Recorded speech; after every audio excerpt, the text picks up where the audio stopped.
हेर्दै हुनुहुन्छ London Nepal news.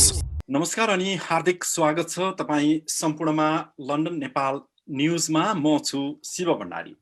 दर्शकवृन्द, तपाईँ यति बेला प्रत्यक्ष प्रसारण हेरिरहनु भएको छ विभिन्न मिडियाबाट। हामीले यस कार्यक्रमलाई London Nepal news, global Nepali news GNN network, OS Nepal, चार दिशा क्यानाडा नेपाल, ई नेप्लिस अमेरिका र नेपाल संसार लगायत विभिन्न मिडियाबाट यति बेला प्रत्यक्ष प्रसारण गरिरहेका छौँ। कहाँ कहाँबाट हेर्दै हुनुहुन्छ, कस्तो अवस्थामा हुनुहुन्छ, स्टे सेफ भन्न चाहन्छौँ। आज हामी एक महत्त्वपूर्ण विषयमा संवाद गरिरहेका छौँ। आफ्ना विचार कमेन्ट बक्समा राख्नुहोला र यदि तपाईँ हाम्रा पेजहरू लाइक गर्नु भएको छैन भने अझै पनि पेज लाइक गरेर यस्ता विशेष कार्यक्रमहरू लिन सक्नुहुनेछ। आज विशेष गरेर यहाँहरूलाई म जानकारी गराउँछु, भूतपूर्व गोर्खालीहरूले लामो समयदेखि समान पेन्सन लगायतका विभिन्न मागहरू बेलायत सरकारसँग राख्दै आन्दोलन पनि गर्दै आइरहेका छन्। दशौं हजार गोर्खा परिवार बेलायतमा बसिरहेको अवस्था छ। समान पेन्सन लगायतका मागहरू जारी छन्। गोर्खा संस्थाहरू भने एक ढिक्का भएर अगाडि बढ्न नसकेको स्थिति छ। एक आपसमै आरोप प्रत्यारोपका कारण आन्दोलन कतातर्फ जाने हो त्यो भने हेर्न अझै बाँकी छ। गोर्खा सत्याग्रह, गेसो, बीजीडब्ल्यूएस लगायत संस्थाहरू यस अभियानमा आफू अगाडि बढिरहेको यहाँ अवगत सबैलाई छ। यसै विषयमा चर्चा गर्नका लागि आज हामीसँग बेलायत स्थित ब्रिटिश गोर्खा वेलफेयर सोसाइटी बीजीडब्ल्यूएस का अध्यक्ष retire major Tekendra Dewan sir हुनुहुन्छ। सर, यहाँलाई स्वागत छ लन्डन न्यूजमा। नमस्कार, थ्यांक यू सो मच। यसैगरी उपाध्यक्ष विदुर पाखरिन सर हुनुहुन्छ। स्वागत छ सर लन्डन न्यूजमा। धन्यवाद, तपाईलाई पनि धेरै धेरै धन्यवाद। अनि सम्पूर्ण श्रोताहरूलाई पनि यस कार्यक्रममा स्वागत जनाउँदछु। महासचिव छत्र राईजी हुनुहुन्छ। सर, स्वागत छ हजुर। नमस्कार हजुर, thank you Shivji, thank you. यसैगरी प्रवक्ता प्रकाश गुरुङजी हुनुहुन्छ। प्रकाश सर, स्वागत छ हजुर। Thank you Shivji. शिवजी, तपाईले आफ्नो अनुवाद छोप्नु भयो। यसै गरेर हामीसँग गैरआवासीय नेपाली संघ एनआरएनए युके का पूर्व उपाध्यक्ष एवं पूर्व गोर्खा राष्ट्र राई पनि हुनुहुन्छ। राज सर, यहाँलाई स्वागत छ हामी सबैको यो मिडियामा। हजुर, नमस्ते। हजुर, यही संचारको क्षेत्रलाई हामी अहिले विभिन्न ठाउँबाट तपाईँ हेरिरहनु भएको छ। दर्शकवृन्द, हामीसँग वरिष्ठ सञ्चारकर्मी भागीरथ योगीजी हुनुहुन्छ। भागीरथ सर, यहाँलाई स्वागत छ हजुर। त्यसैगरी टेक्निसियन अर्थात् जीएनएन टिमको तर्फबाट जगन कार्की सर हुनुहुन्छ। आज यो संवादलाई विश्वमाझ पुर्याउनका लागि हामी टेक्निसियनमा जगन सरको पनि साथ लिएका छौँ। सबैभन्दा पहिला म यस आजको यो विशेष कार्यक्रमको संवादका लागि रिटायर मेजर टेकेन्द्र दल देवानजीसँग जान चाहन्छु। हामी एकदमै सर्ट एन्ड स्विट कार्यक्रम गर्नेछौँ। विभिन्न क्षेत्रबाट आएका कमेन्टहरू पनि लिन प्रयास गर्नेछौँ र यति बेला प्रत्यक्ष हेरेर साथ दिने तपाईँलाई यस कार्यक्रमसँग सम्बन्धित केही विषयमा कमेन्ट बक्समा लेख्न चाहनुहुन्छ। यो समान पेन्सनको विषयमा धेरै विवाद छ, अहिलेसम्म चलिरहेको पनि छ र यसको आशा पनि छ, भरोसा पनि छ। विभिन्न क्षेत्रबाट गोर्खालीहरूले आफ्नो आन्दोलन अगाडि बढाइरहेको यो अवस्थामा के हो टेकेन्द्र सर, यो वास्तवमा चाहिँ समान पेन्सनको विषयले यात्रा गरिरहेको छ? खासमा यसको अलिकति छोटो बताइदिनुहोस्। यो भेदभावमा तपाईँ पनि पर्नु भएको हो अथवा के हो? यस विषयमा अलिकति हाम्रा श्रोता दर्शकहरूलाई छोटो रूपमा बताउन। हजुर, सर्वप्रथम चाहिँ यहाँ श्रोताहरूलाई माफ माग्न चाहन्छु। फेरि पनि नेपालमा पनि अब तपाईँको अब अहिले डिसयुनिटीको झल्को भइरहेको बेलामा गोर्खालीको पनि डिसयुनिटीको खबर सुन्दाखेरि सबै वाक्य पनि भइसक्यो होला। तर खासै कुरो के छ भने सङ्घ संस्थाले आफ्नो आफ्नो तरिकाले आन्दोलन अगाडि बढाइरहेको थियो। तर युनिटीको एकदमै आवश्यकता देखेर हामी सबै साइन अप गरेर एउटा युनाइटेड फ्रन्ट भएर अगाडि बढ्यौँ। यो युनाइटेड भएर गएको तपाईँको 3 सालै हुनु लाग्यो र टेक्निकल कमिटी पनि गठन भयो र साथीहरूले 13 बुँदा माग राखेर चाहिँ गभर्मेन्ट टु गभर्मेन्टमा पेस गरेको छ। गभर्मेन्ट टु गभर्मेन्टमा पेस गर्दाखेरि 3 वर्षै अघि मैले भने 3 वर्ष लागिसक्यो, केही उत्तर आएन। अब अभाग्यवश के भयो भने युनिटीको भरमा र भरोसामा हिँड्दाखेरि हामीलाई चाहिँ एक प्रकारले छुट्टिएको जस्तो महसुस भयो। किनभने यो टेक्निकल कमिटी मा चाहिँ सबै संस्थाको एक एकवटा प्रतिनिधि राखिदिएको भए ट्रान्सपरेन्सी हुन्थ्यो।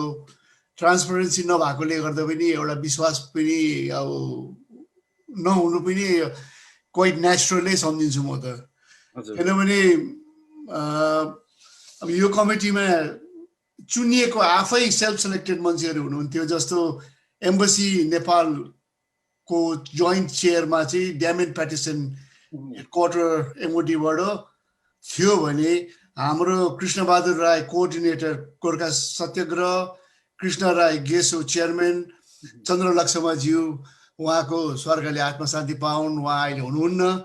अनि मेजर जुत स्पोक्स पर्सन गोर्खा सत्याग्रह, ज्ञानराज डाइरेक्टर सत्याग्रह, नरहाङ राई सेन्ट्रल कमिटी गेसो, यी कमिटी गठन गरेर चाहिँ चलफल अगाडि बढ्यो। तर मिनिट्स पनि आएन भन्ने, मिनिट्स धरि पनि हामीले कति एमओडीलाई नै माग्नु पर्यो, त्यस्तो लज्जित समय पनि आयो। र गर्दाखेरि अगाडि बढ्दैछ र हामी आशामै बसिरहँदाखेरि अब साथीहरूले गरिरहेको होला भनेर अपेक्षामा बस्दा के भयो भने 3 वर्ष बित्यो। अघि पनि भने अहिले तपाईँको हालचालमा फेरि गोट इन्जस्टिस भन्ने अर्को ग्रुप निक्लिएको छ। गोट इन्जस्टिस भन्नेले चाहिँ के बुझ्नुपर्छ भने तपाईँको पेन्सन पनि थरी थरीका छन्। एउटा हुल जुन गोट इन्जस्टिसमा पढ्नु जान्छ झन्डै तपाईँको 2000 हाराहारीमा छन्। यी व्यक्तिहरूले चाहिँ बेग्लै पेन्सनको कन्ट्र्याक्ट साइन गरेको छ, तर उनीहरूलाई पेन्सनको अफर चाहिँ बेढङ्गको आयो भन्नाले 97 देखि यताकोलाई चाहिँ सर्भिस 1-to-1 गर्ने, जुलाई अगाडिको सर्भिसलाई चाहिँ झन्डै के अरे मूल्याङ्कन गर्यो भने 3-to-1 को हिसाबमा दिएको छ। र यो चाहिँ अधुरो रकमले गर्दाखेरि आशा राखेको थियो 13 बुधले नै गाप्छ भनेर, तर ढिलो भइदियो क्या। त्यसले गर्दाखेरि अगाडि चाहिँ बढ्दैछौँ र हालचालकै भिडियोको कुरा पछि गर्नुहुन्छ होला, पछि ठ्याक्कै त्यसैमा आउन लागेको। अब तपाईँले भूतपूर्व गोर्खाहरूको पेन्सनको बारेमा बोल्नु भएको कुराहरू छँदै थियो, यो विवादमा आयो। तपाईँमाथि गोर्खा अभियन्ताहरूले नै आरोप लगाइरहेका छन्, तपाईँले खास के भन्नुभएको थियो त्यति बेला? अच्छा, अब अघिकैमा जोडिएर जान्छन् यो कुरो। गोर्खा इन्जस्टिस ग्रुपले चाहिँ अब मुद्दा हाल्नेमा तयारी गर्दैछन् या मुद्दा हाल्नु लागेका छन् भनौँ न, इन प्रिपरेसन छ। हामी चाहिँ तपाईँको मुद्दामा चाहिँ वेल एक्सपिरियन्स भइसकेको थियौँ। अब युरोपियन कोर्टमा पनि हामी असफल भयौँ एक प्रकारले भन्दाखेरि। हाम्रो गेसोको साथीहरूको पनि केस चाहिँ असफल भएको, अब त्यो आफ्नो आफ्नो जग्गामा छ। लिगल्ली जाँदाखेरि चाहिँ के अप्ठ्यारो पर्छ भने यहाँको सरकारले पैसाकै बजेटकै आधारमा पनि जसरी पनि कोर्टलाई पनि अलिकति बायसपट्टि लान्छन्। र यो जाँदाखेरि चाहिँ अब पोलिटिकल पहल त हामीले गर्नुपर्छ भन्ने आधार गर्दाखेरि हामीलाई सुर्ता के लाग्यो भने फेरि 13 बुधे माग त छँदैछ, गभर्मेन्ट टु गभर्मेन्ट टक हुँदैछ भनेपछि फेरि यसलाई चाहिँ इन्टरफेयर नहोस्, यो कहाँसम्म पुग्यो यता साथीहरूबाट खबर आएन। त्यसले गर्दा मैले एमपीको मार्फत, तपाईँलाई थाहा छ युकेमा त फ्रिडम अफ इन्फर्मेसनले जे पनि खबर पाउन सकिन्छ गभर्मेन्टबाट, र एमपीको मार्फत चाहिँ हामीले चाहिँ सेलेक्ट कमिटीको एउटा सुनाइमा चाहिँ हाम्रो यो अन्यायलाई जस्टिस दियोस् भन्ने प्ली गर्दाखेरि हामीले के चाहिँ स्पष्ट पार्यौँ भने 13 बुधे माग जायज नै छ भने चाहिँ यो कुरा हाम्रो अगाडि बढ्दैन। तर 13 बुधे माग चाहिँ स्थगित भयो, अब सक्यो भने चाहिँ हाम्रो स्टेयरिङ कमिटीमा चाहिँ यो सुनाइ हुनैपर्छ भनेर रिक्वेस्ट पठाउँदाखेरि तपाईँको एउटा कुरा चाहिँ भन्नु चाहन्छु भने बिजिडब्ल्युएसले चाहिँ कहिले पनि तथ्याङ्कल कुराहरू हुँदैन। हामी जहिले पनि एभिडेन्स सहितै आउँछौँ। यो evidence any one can ask us, हामीले पोस्ट गर्छौँ या इमेल गर्नु तयारी छौँ। यसको जवाब तपाईँको 11 फेब्रुअरीमा आयो 2021 भनेर 2-3 हप्ता अगाडिको कुरो। सबैलाई चिठी पुरा पढ्दिन। यो चिठी आएको छ तपाईँको जनी मर्सर भन्नाको मतलब चाहिँ भेटरन मिनिस्टर, रक्षा मन्त्रालयको टाउके नै उहाँ हुनुहुन्छ। ओके, उहाँले नै स्पष्ट लेख्नु भएको छ तपाईँहरूले मिनिट्स कसरी पाएन, यो मिनिट्समा रेफर गरेको छ। मिनिट्स चाहिँ तपाईँको एकदमै के अरे इम्पोर्टेन्ट मिनिट्स चाहिँ 2019 मा यो चाहिँ भइसकेको थियो। 7 मार्च 2019 यो छ। एम्बेसी मार्फत सबै संस्थाहरूले पाउनुपर्ने भनेर भने यो मिनिट्स हामीले पाएको छैनौँ। 2019 भनेको 2 साल अगाडि कुरो हो। यसमा यो पढ्नु पनि जरुरी छ नि। यही मिनिट्समा पनि टेक्निकल कमिटीको रिपोर्ट चाहिँ सिद्धियो भन्ने कुरो चाहिँ झल्काएको छ। अझ म यति लामो पढ्दिनँ, तर मेन चिठी अहिलेको फ्रेस चिठीको कुरा गरौँ न। 2021 मा चाहिँ क्लियरली उनीहरूले के भनेको छ भने तपाईँहरूले मिनिट्स कसरी पाएन, त्यति बेला भइसकेको कुरो र एउटा कपी लिनुहोस् भनेर कपी पनि उहाँहरूले पठाइदिनु भयो। यसमा मेन कुरो चाहिँ के छ भने the matter also was discussed between the prime ministers of UK and Nepal in June 2019, when the then Prime Minister, Mrs. May, emphasized that pension arrangement raised under the technical committee would not be reopened. मूल्य कुरो त्यो छ। त्यहाँदेखि गएर फेरि के भन्नु जाँदैछ भने we consider the technical committee process to have been completed. Okay. फेरि तल गएर on 7 March 2019 अघिको मिनिट्सको कुरा, Mr. Damian Patterson, then head of Army Secretariat, sent a letter to the technical committee members via the Embassy of Nepal, which concluded the technical committee considerations भनेर जतलाएपछि हाम्रो एउटा गटले नै organise गरेको मिटिङमा सत्यकराका साथीहरु पनि आउनु भएको थियो र यो प्रश्न नेचुरली मैले उठाए के हुँदैछ। मैले कसैलाई आरोप लगाएको होइन, किनभने हामी सबै संयुक्त युनाइटेड भएर गएपछि एकअर्कालाई मद्दत गर्ने विचारले चाहिँ तपाईहरुले चाहिँ एकतिर चाहिँ गभर्नमेन्ट टु गभर्नमेन्ट पर्खिरहनु भएको छ भन्दै हुनुहुन्छ। युके गभर्नमेन्टको चाहिँ अब भेटरन मिनिस्टर यो त क्लियरली भन्दैपछि चाहिँ के छ भन्दाखेरि उहाँहरूले चाहिँ जवाब नदिएर अर्कैतिर हिँड्नु भयो। उहाँहरूले भन्छ एमओडी को हामी सुन्दैनौ, गभर्नमेन्ट टु गभर्नमेन्टको टक एमओडी एजेन्सी हो भन्ने। अब कसरी बुझाउनु होला एमओडी एजेन्सी होइन। अनि रक्षा मन्त्रालय भएपछि उनीहरूको जिम्मेवारी हुन्छ र प्राइम मिनिस्टरले खटाएको हुन्छ। उहाँहरूले त्यो बुझ्नु माग्दैन। उहाँहरू अझै गभर्नमेन्ट टु गभर्नमेन्ट टक हुनुपर्छ भन्नेमा लागिरहेछ। अच्छा तपाईको उनीहरूको कुनै टक हुँदो हो त यो चिठीमा उनीहरूले क्लियरली भन्ने थियो कि okay discussion in process or something is happening भन्यो भने त कुरै खतम थियो नि त। तर तपाईले अघि सुन्नुभयो क्लियरली यहाँ त डिफाइन गरेको छ कि इट इज द एन्ड अघि। र यसमा बरु उहाँहरूले सल्लाह गरेर अब के गरेर अगाडि बढ्नु पर्ने हामी मिलेर एउटा सल्लाह गरौँ भन्नुको, अथवा उहाँहरूले के गर्यो भने अस्ति फेसबुकमा लागेर चाहिँ यही मलाई फेरि तपाईको मानहानिको पट्टि लागेर डाइभर्ट गरेर लग्यो क्या। त्यो चाहिँ बुझ्नु सकिन। मेन टपिकमा चाहिँ डिस्कसन नगरेर why are they trying to hide away from the main topic भन्नुको अर्थ त्यति मात्रै हो। अझै पनि उहाँहरूलाई पनि नराम्रो भन्दिनँ, अझै पनि आरोप लाउँदिनँ, तर हल कसरी गर्ने भन्ने सुझावपट्टि चाहिँ किन नआएको भन्ने कुरो के तपाईले बुझ्नुभयो नि। मेन टपिकमै चाहिँ उनीहरू डिस्कस गर्नु मान्दैन, त्यो चाहिँ मैले बुझ्नु सकिनँ। अब त्यो हो भने उहाँहरूको गभर्नमेन्ट टु गभर्नमेन्टै विश्वास छ र उनीहरूले रिस्पोन्स पर्खिन्छ या आउँछ भने फेरि एकतिर उहाँहरूले हङ्गर स्ट्राइक गर्छु भनेर पनि एकतिर फेरि सूचना दिएको छ नै भनौँ न, ओपनली नै उहाँहरूले मोरलेस भनिसकेको छ कि। यति बेला प्रत्यक्ष रूपमा पक्कै पनि उहाँहरूले पनि हेरिरहनु भएको होला र तपाईहरुले यो भन्दा उहाँहरूका संवाद यस पहिलाका संवादहरू पनि हेरिरहनु भएको छ। के भन्नुहुन्छ विशेष गरेर के गरिदिएदेखि ठिक हुने थियो? गोर्खाहरू एक भएर आन्दोलनमा अगाडि बढे मात्र बिडी सरकारले सुन्ने थियो। यसरी एक आपसमा विभाजन भएर एकले अर्कालाई आरोप प्रत्यारोप लगाइरहँदा कहाँ पुगिन्छ भन्ने तपाईको भनाइ हो?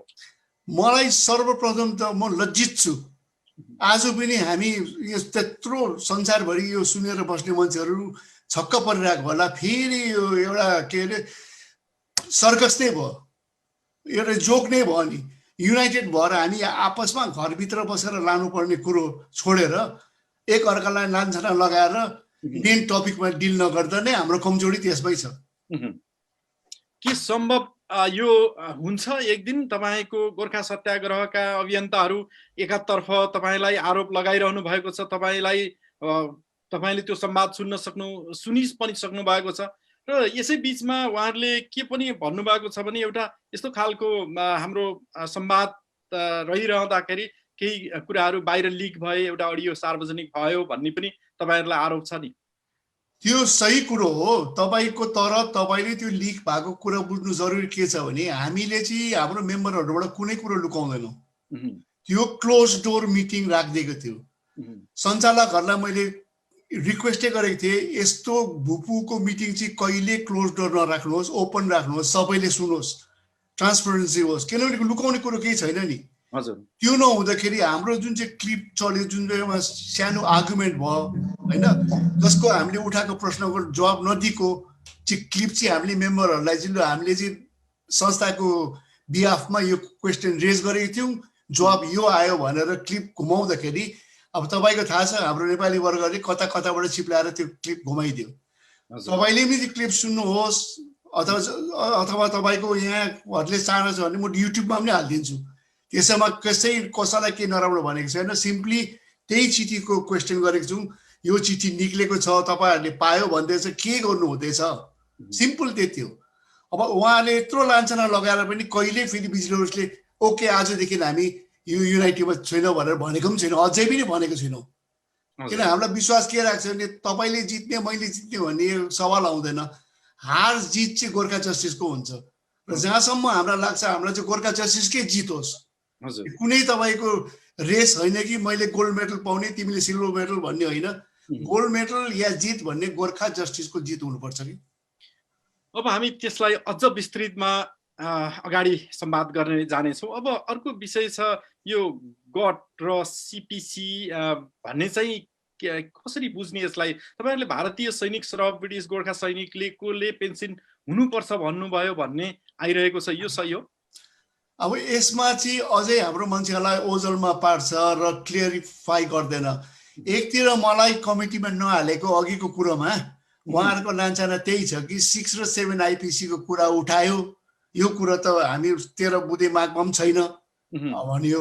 एक त युरोपियन कोर्टमा हारेको, त्यसले गर्दा पनि मिलाएन भन्ने कुरो। अब त्यो युरोपियन कोर्टको कुरा टेबल टक भयो, त्यो जवाब दिने म बाहेक अरू कसले दिन सक्ने थियो? ओके, र 6 र 7 आइपिसीको कुरा बुझ्नु एकदम जरुरी छ। गोर्खा पेन्सन त अलरेडी इन्डियन पेनल कोडमा लागेको छ नि त, अलरेडी थापेको त लिङ्क्ड विथ इन्डियन के अरे पे एन्ड पेन्सन कोडमा छ, कुनै नयाँ कुरो होइन। तर इम्पोर्टेन्ट कुरो चाहिँ जति पनि त्यो इन्डियन आर्मीको पेन्सनमा वृद्धि आउँछ त्यो चाहिँ हाम्रो गोर्खा पेन्सनमा लागू गर्नुपर्छ, हो कि? नभए चाहिँ के हुन्छ भने छुटिएर गयो भने पछि ब्याकडेटेड पाइँदैन। जस्तो 2006 मा 6 सिपिसी भन्ने लाग्यो, यो हरेक साल 6, 7 अब त्यो अनुसार बढ्दै जान्छ। हरेक 10 सालमा चाहिँ ठुलो वृद्धि आउँछ इन्डियन आर्मीको। त्यो 6 को छुट्यो, ज्याकी डोयलको रिपोर्ट धरीमा छ 6 को छुटेको भनेर। ओके, अब किन जरुरी छ भने 7 पनि छुट्टिन्छ भनेर हामीले गरेको कारण चाहिँ कतिपय चाहिँ प्री-97 का हाम्रो गोर्खा बाजे बोजू नै भनौँ न, अब वृद्धि अवस्थामा छ, इक्वल पेन्सन पायो भने पनि उहाँहरूले चाहिँ पाउँदैन, किन 75 देखि अगाडिको हाम्रो ब्रिटिस सिपाहीहरूले पनि पाएको छैन। त्यसले गर्दा उनीहरूलाई त यो जिपिएस एकदम मजबुत रहनु जरुरी छ। अर्को कुरो हेर्नुहोस्, इक्वल पेन्सन मागिरहेछ, पाउँछ भन्ने चाहिँ टुङ्गो छैन। इक्वल पेन्सन लडेको 30-40 वर्ष भइसक्यो, कतिले सपना देख्दै देख्दै मान्छे मरि पनि सक्यो। ओके, तर अन्तमा गएर पाएन, पायो भने त कुरै खतम भयो, पाएन भने गोर्खा पेन्सनमै बस्नु पर्यो। अब त्यति बेला चाहिँ जाँदाखेरि चाहिँ ब्याकडेटेड 7, 6 खोजेर त पाइँदैन नि। हाम्रो भनाइ के छ भने चाहिँ 6, 7, 8 जति पाउने त्यसलाई नछोड्ने, इक्वल पेन्सनको एकतिर चाहिँ लडेको गर्ने, यो चाहिँ हाम्रो अलिक बुझाइ कमजोरी भयो। जस्तो अहिले 7 सिपिसीको फर्स्ट टाइम कन्सल्टेसन गर्दैछ एमओडीले, हामीले पनि कन्सल्टेसनमा हामीलाई पनि निम्तायो, हामीले जवाब दियौँ। 4 तारिक मार्चमा तपाईँको यो जुम मिटिङै छ, त्यसमा पनि निम्ताएको छ। त्यसमा हामीले चाहिँ नदिने पर्सेन्टेजमा विरोध गरेको हो, तर क्लियरली भनेको छौँ although this is what we are arguing, तर equal pension is the main issue भनेर त्यहाँ पनि जत्लाएको छौँ। अध्यक्षज्यू, म अब तपाईँसँग फेरि आउँछु। यति बेला विदुर पाक्रिन सर हुनुहुन्छ उपाध्यक्ष। अध्यक्षज्यूले पनि केही कुरा त प्रश्न पारिसक्नु भयो, तर बिजिडब्ल्युएस माथि अरू गोर्खा संस्थासँग मिलेर काम गर्दैन भन्ने आरोप लागेको छ नि, किन? हजुर, thank you very much for the question.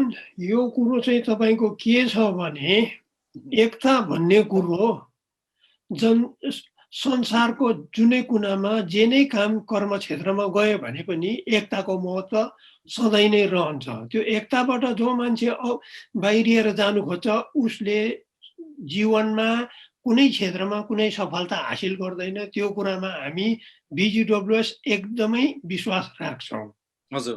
अब त्यसले गर्दाखेरि हामी जति पनि यो आह्वान छ, अघि अब हाम्रो अध्यक्षज्यूले भन्नुभयो यो कुनै ग्लोरीको लागि हामीले यो गर्नु खोजेको होइन, को अगाडि गएर के थाप्ने को यो भयो भने सबै हामी गोर्खालीको एउटा उहिलेदेखि जुन चाहिँ शोषण र अत्याचार भएको छ त्यसको चाहिँ अब एउटा संशोधन मात्रै हो। त्यसैमा हामीले चित्त बुझाउनु पर्छ।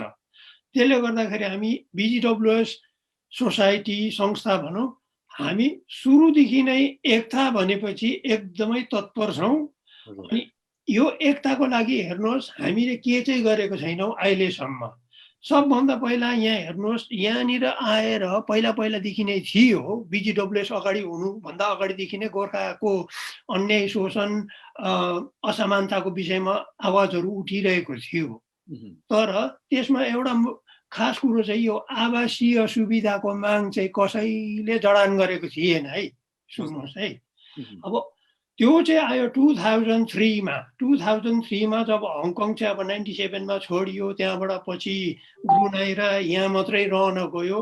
त्यहाँबाट चाहिँ धेर थोर यहाँनिर अब हाम्रो कार्यकाल चाहिँ कि ब्रुनाई कि यहाँ हुँदाखेरि चाहिँ अब हामी यहाँ बेसी बस्ने मौका पायौँ। त्यति बेला एक दुईजनाले अब पहिलाबाटै नागरिकता यहाँको के अरे नागरिकता यताउति गरेर पाउनु त पाए, तर पछि त्यो पाएको यो हाम्रो MOD ले थाहा पाउने बित्तिकै गोर्खालीलाई बाटो उनीहरूले बन्द गरिदिइहाले। त्यति बेला हामीले लु यो अब यो सबै समस्याको चाबी खोल्नुको लागि चाहिँ यहाँको हामीले आवासीय सुविधाको हामीले माग उठाउनुपर्छ भनेर हामी पहिलो संस्था निक्ल्यौँ। त्यो संस्था निक्लेर जब हामीले त्यतापट्टि हामी काम कुरो गर्न थाल्यौँ त्यति बेला पनि हो यसरी त्यहाँबाट अब हाम्रो के गर्ने दुर्भाग्यको कुरो कता कताबाट के लु यो हुँदैन के हो कसो हो भन्ने खालके लाग्यो, या हामीले उनीहरूलाई एकदमै कम्प्लिटली ओभरस्याडो गर्छ कि भन्ने जस्तो भयो कि के भयो। त्यसो हुँदाखेरि यस्तै आवाजहरू निक्लिँदा कतिजनाले फेरि होइन हामीले यसो गर्नु हुँदैन, सबैजना एक भएर गर्नुपर्छ भनेर, अब जस्तो तपाईँलाई उदाहरणको लागि major Dambar Ghale, major Dambar Gurung, major Gary Ghale, उहाँहरूको पहलमा पनि लु सबै संस्थाहरूलाई एक गराउने भनेर उहाँहरूले गर्नुभयो। त्यसमा पनि BGWS हामी सँगै अगाडि बढेर गएकै हो। त्यहाँबाट पछिबाट गएर अब जब चाहिँ यो हाम्रो आन्दोलनहरू चर्किनु थाल्यो त्यहाँबाट अरू विभिन्न राजनैतिक यहाँको राजनैतिक पार्टी को आएर के गर्दाखेरि त्यति नै बेला त्यो हाम्रो एउटा फ्रान्सको पनि यस्तै विषयमा उनीहरूले पनि अल्जेरियन ब्याकग्राउन्डको मान्छेहरूले यसै विषयमा उनीहरूको पनि फ्रान्स सरकार विरुद्ध अभियानहरू चलाउँदा ओर्दाखेरि त्यति बेला एउटा यही सन्दर्भमा उनीहरूको डेज अफ ग्लोरी भन्ने एउटा फिल्म पनि निकालेको थियो। त्यो फिल्मको प्रिमियर गर्नुको लागि त्यो गर्दाखेरि उनीहरू पनि हामीसँगै एक भएर जाँदाखेरि चाहिँ त्यति बेला अरू संस्था नभएर हामी BGWSले सबै गोर्खालीको बिहाफमा प्राइम मिनिस्टरलाई त्यति बेला टोनी ब्लेयरलाई यहाँको राष्ट्रिय दैनिक समाचार पत्रमा एउटा पुरा डल्लै पत्रै फाल्टो पैसा दिइओरिकन विज्ञापन छाप्नु लगाएर त्यसमा हाम्रो BGWSबाट ओपन लेटर गएर हामीले यहाँको प्रधानमन्त्रीलाई पनि आमन्त्रण दिएको थियो, लु आऊ यो हेर्नु। अब हुनु त आउने त कुरा होइन, तर त्यसो गर्दाखेरि जनसमक्ष पुग्छ त्यो। अब हामीले त्यसरी गरिरहेको थियौँ। अनि त्यहाँबाट पछिबाट फेरि अहिले गएर अघि चेयरम्यान अध्यक्षज्यूकोबाट पनि सुनिहाल्नु भयो, यो अब फेरि नयाँ अहिले हाल सालमै लु यो आवश्यकताको चाहिँ खाँचो हुन्छ 2000 भनेर लु सबैजना एकै भएर जानुपर्छ, यसलाई हामीले जतासुकै टुक्रिएर गएर गर्दाखेरि राम्रो हुँदैन। त्यो कुरा साँचो पनि हो, ठिक पनि हो, किनभने हाम्रो दुश्मन हामी एकाअर्का होइनौँ, हाम्रो दुश्मन हाम्रो विरोधी हो युकेको सरकार, युकेको MOD। अब अझै पक्का किटेर भन्नुपर्दाखेरि हाम्रो HQBG त्यो हो। अब त्यसमा पनि हेर्नुहोस् 2007 17 भयो, त्यसमा गयो। अब त्यो अघि कुरा सुनिहाल्नु भयो, त्यो गयो पछाडि अब एकतामा अरूले हामीलाई एकतामा हिँड्न माग्दैन त भन्ने, तर एकतामा गएर उनीहरूले बोलाउँछन्। एकतामा बोलाएपछि फेरि उनीहरूले आफ्नो उत्तरदायित्व पनि त पुरा गर्नु पर्यो। यसरी बोलाएर उनीहरूको जुनै कुरो उनीहरूको प्रस्तावनालाई हामीले स्वीकार गरेर मानिरहेको छौँ, त्यसलाई हामीले सपोर्ट गरिरहेको छौँ। तर अब अघि सुनिहाल्नु भयो, अहिलेसम्म एउटा लाजको कुरो बेलायत सरकारबाट यो अचम्मको कुरो किन चाहिँ तिमीहरू एउटा के अरे यो माग गर्ने पार्टी भएर पनि तिमीहरूले यो मिटिङको मिनटसम्म पाएन भनेर भन्दाखेरि अब त्यसैले दर्शाउँछ हामी बिचमा कस्तो छ एकता भनेर। तर बिजिडब्ल्युएस तपाईँहरूको जुन संस्थालाई भनौँ न बेलायतको रक्षा मन्त्रालयसँग अलि नजिक छ भन्ने आरोप लागिरहेको छ नि, त्यो चाहिँ के हो खास? अब यो चाहिँ हेर्नुहोस्, यो खालको प्रश्नको जवाब दिनु पनि अब यो समयको खेरो फाङ्नु जस्तो लाग्छ मलाई लाग्नु चाहिँ। तर अब तपाईँले सोधिहाल्नु भयो, त्यसको लागि पनि धन्यवाद। अब कतिजना अब त्यसमा विश्वास गर्नेहरूको लागि चाहिँ म के भन्नु चाहन्छु भने हाम्रो संस्था भनेको त्यस्तो कहिले छैन। हामी जहिले पनि जे गर्छौँ हाम्रो सदस्यहरूको माझमा राखेर उनीहरूलाई सोधेर प्रस्ताव निकालेर मात्रै काम कुरो गर्छौँ। अब त्यसमा तपाईँहरू जसले त्यसमा विश्वास गर्छ, एक दुईवटा कुरा म उहाँहरूलाई के भन्नु माग्छु भने अब पहिला हाम्रो अध्यक्षज्यू चाहिँ रिटायर पनि हुनु भएको थिएन, उहाँ कार्यरतै हुनुहुन्थ्यो त्यति बेला। हेर्नुहोस्, त्यति बेला पहिला गेसोले यहाँ केस लगाउँदाखेरि उहाँले पक्का उहाँ आफ्नो सरकारी उर्दीमा हुँदै पनि छुट्टी लिएर यो केसको लागि धेरै मद्दत गर्नु दौडधुप गर्नु भएको हो। अब त्यति त भयो। त्यहाँबाट पछिबाट फेरि हेर्नुहोस्, उहाँले आफ्नो नोकरी सके पछाडि वर्क पर्मिटमा यहाँ आएर एमओटीकै नोकरी गर्नु हुँदै थियो। त्यति नै बेला हाम्रो अनुरोधमा लु यहाँ इमिग्रेसनको लागि चाहिँ अब हामीले यो सुविधा पहलको लागि चाहिँ हाम्रो संस्थापक चेयरम्यान नवीन गौचनजी हुनुहुन्थ्यो। उहाँले आफ्नो निजी कारणले गर्दाखेरि लु अब चाहिँ म अहिले गर्नु नसक्ने भए भनेपछि सबैको अनुरोधमा उहाँले यो पद सम्हालेर त्यहाँबाट गर्नु थाल्नुभयो। तर गर्दा पनि उहाँ त्यति बेला एमओडीमै काम गर्दै हुनुहुन्थ्यो।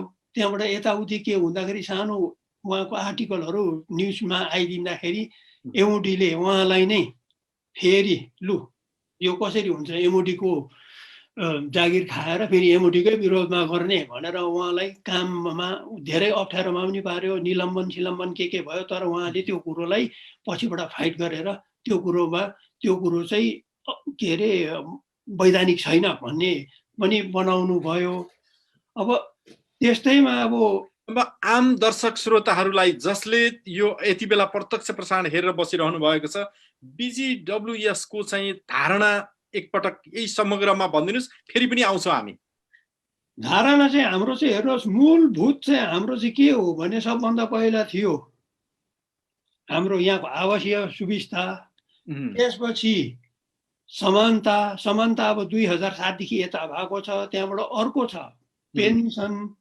अब रह्यो अरू आरोपको कुराहरू, हामी बिजिडब्ल्युएस चाहिँ कहिले पनि मिल्नु माग्दैन भन्ने कुरो, त्यो कुरो चाहिँ जसले प्रश्न गर्दैछ उनीहरूको के नियत छ त्यसमा चाहिँ मान्छेले सोच्नुपर्ने कुरो चाहिँ के उनीहरूले सायद त्यसो भन्ने मान्छेहरूले आफूले गर्नु नसकेको काम कुरो आफ्नो भुलचुकबाट मान्छेको ध्यान अलग्गै आकर्षित गराउनुको लागि यो प्रश्न फ्याँकेको हुनसक्छ। अब त्यो मैले भन्ने कुरा आएन, त्यो चाहिँ श्रोताहरूले सुनेर अब आफैले विचार गरेर आफ्नो एउटा निष्कर्ष निकाल्नु पर्यो। हामी राम्रो अर्का नराम्रो भन्नु सक्दैनौँ यहाँ बसेर। तर हाम्रो चाहिँ नियत चाहिँ कहिले पनि खोट छैन। एकताको आह्वानमा हामी जहिले पनि अगाडि आएका छौँ। हामी बिजिडब्ल्युएसको अफिसमा कुनै पनि समयमा कहिले पनि चाहे उहाँ सदस्य होस् चाहे सदस्य नहोस् सबैलाई नै हामीले परे आएको खण्डमा यथाशक्य सहायता गरिरहेको छौँ। त्यति मात्रै नभएर बिजिडब्ल्युएसले यहाँनिर गोर्खालीहरूको आवासपछि एउटा ठुलो अभियान चलाउँदै थियो। यहाँको लोकल नागरिकहरूले हामी गोर्खाली आएर चाहिँ यो जग्गा एकदमै हाम्रो बिगार्यो भनेर विशेष यो हेम्पसियरमा चाहिँ त्यस्तो भएको थियो। त्यति बेला पनि ठुलो गण्डगोल भएको थियो। त्यसमा हाम्रो अध्यक्षज्यूले त्यो उठेको विरोधलाई निर्मूल पार्नुमा पनि ठुलो भूमिका खेल्नु भएको थियो। उहाँले त्यति नै बेला त्यहाँको एमपीलाई पक्रेर उहाँ एमपीसँग बातचित पत्राचार गरेर त्यहाँबाट मिटिङहरू राखेर उहाँले आफ्नो कुराहरू सफाइ राखेर कसरी भयो के भयो यहाँको मान्छेलाई समस्या के भयो यहाँ केही भएको छैन भनेर उहाँले राम्रो प्रकारले सफाइहरू दिँदाखेरि त्यो कुरो त्यतिकै हराएर गयो। त्यसले गर्दाखेरि यो हामी बिजिडब्ल्युएसलाई दोषारोपण गर्ने मान्छेहरूले चाहिँ दोषारोपण गर्नुको सट्टा कसरी हुन्छ हामी गोर्खाहरूको मुद्दा कसरी अगाडि हामीले बढाउन सक्छौँ भनेर बिजिडब्ल्युएसलाई चाहिँ प्रतिपक्षी नठानेर एमओटीलाई मात्रै हाम्रो प्रतिपक्षी हो भनेर अगाडि त्यसरी हिँडिदियो भने चाहिँ सायद हामीले हाम्रो सफलता छिटो पाउन सक्छौँ होला। उपाध्यक्षजी म फेरि आउँछु, अझै क्लियर पार्न बाँकी नै छ। धेरै आम श्रोताहरूको चासो र विषयका वस्तुहरू छन् र विभिन्न कमेन्टहरू पनि मैले देखिरहेको छु। यति बेला म महासचिवज्यूसँग जान्छु, किनभने हामी प्यानलमा छौँ। सबैका आफ्ना धारणाहरू आफ्नो कुराहरू राख्नका लागि आज हामीले यो प्लेटफर्म तयार गरेका हौँ। प्रत्यक्ष रूपमा हेरिरहनु भएको छ दिस इज लन्डन न्युज। हामी विभिन्न मिडियाबाट प्रत्यक्ष प्रसारणमा रहेका छौँ। महासचिवजी हुनुहुन्छ छत्र राई सर। छत्र सर, विशेष गरेर यहाँलाई स्वागत छ लन्डन न्युजमा। र यही प्रसङ्ग सहित छौँ हामी। कतिपयले कानुनी लडाइँमा नजानुस् भन्दै तपाईँहरूले निकै खर्चिलो कानुनी लडाइँ लड्नुभयो। तर गोर्खालीहरूको केस बेलायतमा मात्रै होइन, युरोपेली मानव अधिकार अदालतबाट पनि पराजित भएको हो। अहिले फर्केर हेर्दा के लाग्छ, तपाईँहरू कानुनी लडाइँ ठिक थियो कि थिएन? यही प्रश्न यहाँलाई। Thank you Shivji. यो युरोपियन कोर्टको जर्नी हामी पहिला हिँड्नुभन्दा त्यसको अलिकति ब्याकग्राउन्ड चाहिँ के थियो भने फर्स्ट अफ अल हामी चाहिँ बिजिडब्ल्युएस जब हाम्रो ठुलो ओपन मिटिङ राख्दाखेरि हामी सबै सहमति भयो कि यो पेन्सन केस चाहिँ हामी अगाडि बढाउनै पर्छ सकेसम्म चाहिँ युरोपियन कोर्टसम्म, युरोपियन कोर्ट अफ ह्युमन राइट्ससम्म। किनभने कारण के थियो भने हामीले चाहिँ यो युकेको कोर्टमा हामीले रेस्पेक्ट त गर्छौँ, तर प्रब्लम के भयो भने तपाईँको चाहिँ यो चाहिँ पेन्सन केस चाहिँ हामीले जित्यो भने चाहिँ यो युके गभर्नमेन्ट सबैले आफ्नो म्युट गरिदिनु होला, आवाज अलिकति बिग्रिएको छ त्यसकारण। यस हजुर, गो अहेड।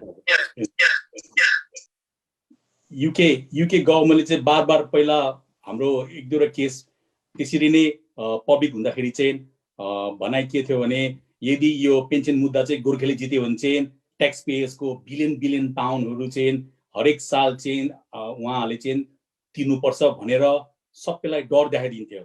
त्यो डर देखाउँदा चाहिँ हामीलाई चाहिँ भित्र के थियो भने सायद यो कोर्टमा पनि तपाईँको म्याजिस्ट्रेट जजेसहरू चाहिँ सबै ब्रिटिस नै हुन्छ, सायद त्यो पैसा रकमको उसले गरेर सायद उहाँहरूले चाहिँ तपाईँको हामीलाई चाहिँ अलिकति बायस गरेर सायद हाम्रो केस चाहिँ त्यत्तिकै हराइदिन्छ कि भनेर पनि वान अफ द रिजन हो। किनभने हामी चाहिँ युरोपियन कोर्टमा गयो भने चाहिँ हाम्रो केस हामीलाई होप के थियो भने बिकज मेजोरिटी अफ जजेसहरू चाहिँ तपाईँको अरू देशको हुन्छ अनि सायद उहाँहरूले चाहिँ हाम्रो डिस्क्रिमिनेटिभ ट्रिटमेन्टलाई चाहिँ यसो सिम्पति लागेर चाहिँ हामीलाई फेभर गर्छ भनेर पनि हो। त्यही भएर हामीले चाहिँ युरोपियन कोर्टमा चाहिँ जानै पर्छ भनेको। त्यो मात्रै होइन, अर्को कुरा चाहिँ के भने युरोपियन कोर्टमा चाहिँ अहिलेसम्म हाम्रो बाहेक कुनै केस पनि गएको थिएन कि हजुर। सो सबैको के थियो भने अब कतिले भन्छ किन लगेको भन्ला होइन, तर एज बिजिडब्ल्युएस हामीले के सोच्यो भने let's give it a go, सबसे माथिसम्म पुगौँ नि त होइन। एटलिस्ट त्यो गर्दा के हुन्छ भने अब हामी मानिलिउँ हामी नगएको भए अहिले looking back further 10 years down the line हामीले लुकिङ ब्याक गर्दा त हेत्तेरिका त्यहाँसम्म गएको भए त हुन्थ्यो कि भन्ने पनि हुन्छ नि त। एटलिस्ट हामी गयो होइन, भनेको जस्तो भएन। तर यो कुरा चाहिँ हामीलाई के तसल्ली भयो भने अनि हामी स्टिल सकमा छौँ कि द्याट युरोपियन कोर्ट जस्तै अदालतले चाहिँ डिस्क्रिमिनेसन छ तर जस्टिफाएबल, त्यो लाइन चाहिँ हामीले if you talk about principle हामीले जे सोचेको डिस्क्रिमिनेसन त्यो त उनीहरूले एक्सेप्ट गरे नि त। तर टिपिएको कारणले गर्दा चाहिँ अनफर्चुनेटली उनीहरूले जस्टिफाएबल भनिदियो क्या किनभने टिपिएमा चाहिँ when it comes to pay and pension it has to be in line with the हैन तपाईको इन्डियन आर्मी भन्दैछ क्या त्यो भएर हो क्या त्यो त यसको खासै उपलब्धि त केही भएन नि कानुनी लडाई मात्र लडियो उपलब्धि केही भयो यस अफ कोर्स किन भन्नुस् तपाईको के चाहिँ निचोड भयो भने तपाईको चाहिँ डिस्क्रिमिनेसन जुन चाहिँ हामीले लागेको डिस्क्रिमिनेसन त्यो चाहिँ हो छ भएको छ त्यो भयो हैन हजुर त्यो भयो किनभने तर आई थिंक यो त कोले पनि सोचेको थिएन द युरोपियन कोर्ट जस्तै कोर्टबाट चाहिँ जजेसले त्यसरी लेख्छ भनेर ओपनली डिस्क्रिमिनेसन एक्जिस्ट तर जस्टिफाएबल अनि यसले चाहिँ के अब क्लियर भयो भने हामीलाई चाहिँ एभ्री अदर फ्युचर क्याम्पेनको मान्छेलाई चाहिँ अब जो मान्छेले पेन्सनको क्याम्पेन लान्छ भने अगाडि लान्छ भने that they have to understand that the now the ball is in our Nepal government's court ma. Nepal government le matte chahe bhani unale chain yo changes chain linu sakcha. That's crystal clear sir. So the principle ko chai jitai bhayo हजुर हजुर अब हामी प्रकाश सरलाई केही कुराहरू सोध्न चाहन्छौँ अब वास्तवमा यही निरन्तर हाम्रो BGWS को आफ्नो यो अभियानकै विषयमा हामी छुट्टा छुट्टै प्रश्नहरू गरिरहेका छौँ जस्तै अब भर्खरै कार्यकाल पूरा गरेर बेलायतका लागि नेपाली राजदूत डाक्टर दुर्गाबहादुर सुवेदी फर्किनु भएको छ उहाँको पहलमा लन्डन स्थित नेपाली दूतावासमा गोर्खाली संस्थाहरू र बेलायतको रक्षा मन्त्रालयका प्रतिनिधिहरू बीच वार्ता भएको थियो तर ती वार्ताहरूमा BGWS त देखिनु भएन त्यति सक्रियता देखिएन भन्ने भनाइ छ त्यहाँ तपाईहरु कहाँ हुनुहुन्थ्यो के गरिरहनु भएको छ हजुर thank you for the question negative क्वेशनको म पोजिटिभ आन्सर दिन्छु ट्राई गर्छु सबभन्दा पहिला चाहिँ अब यो जुन हामी त्यहाँ BGWS देखिएन भन्ने कुरा चाहिँ गल्ती हो यो सबभन्दा पहिला हाम्रो राजदूत जी पनि हुनुहुन्थ्यो र अरु एमओडी पक्षकाहरू पनि हुनुहुन्थ्यो त्यो पहिलो मिटिङ चाहिँ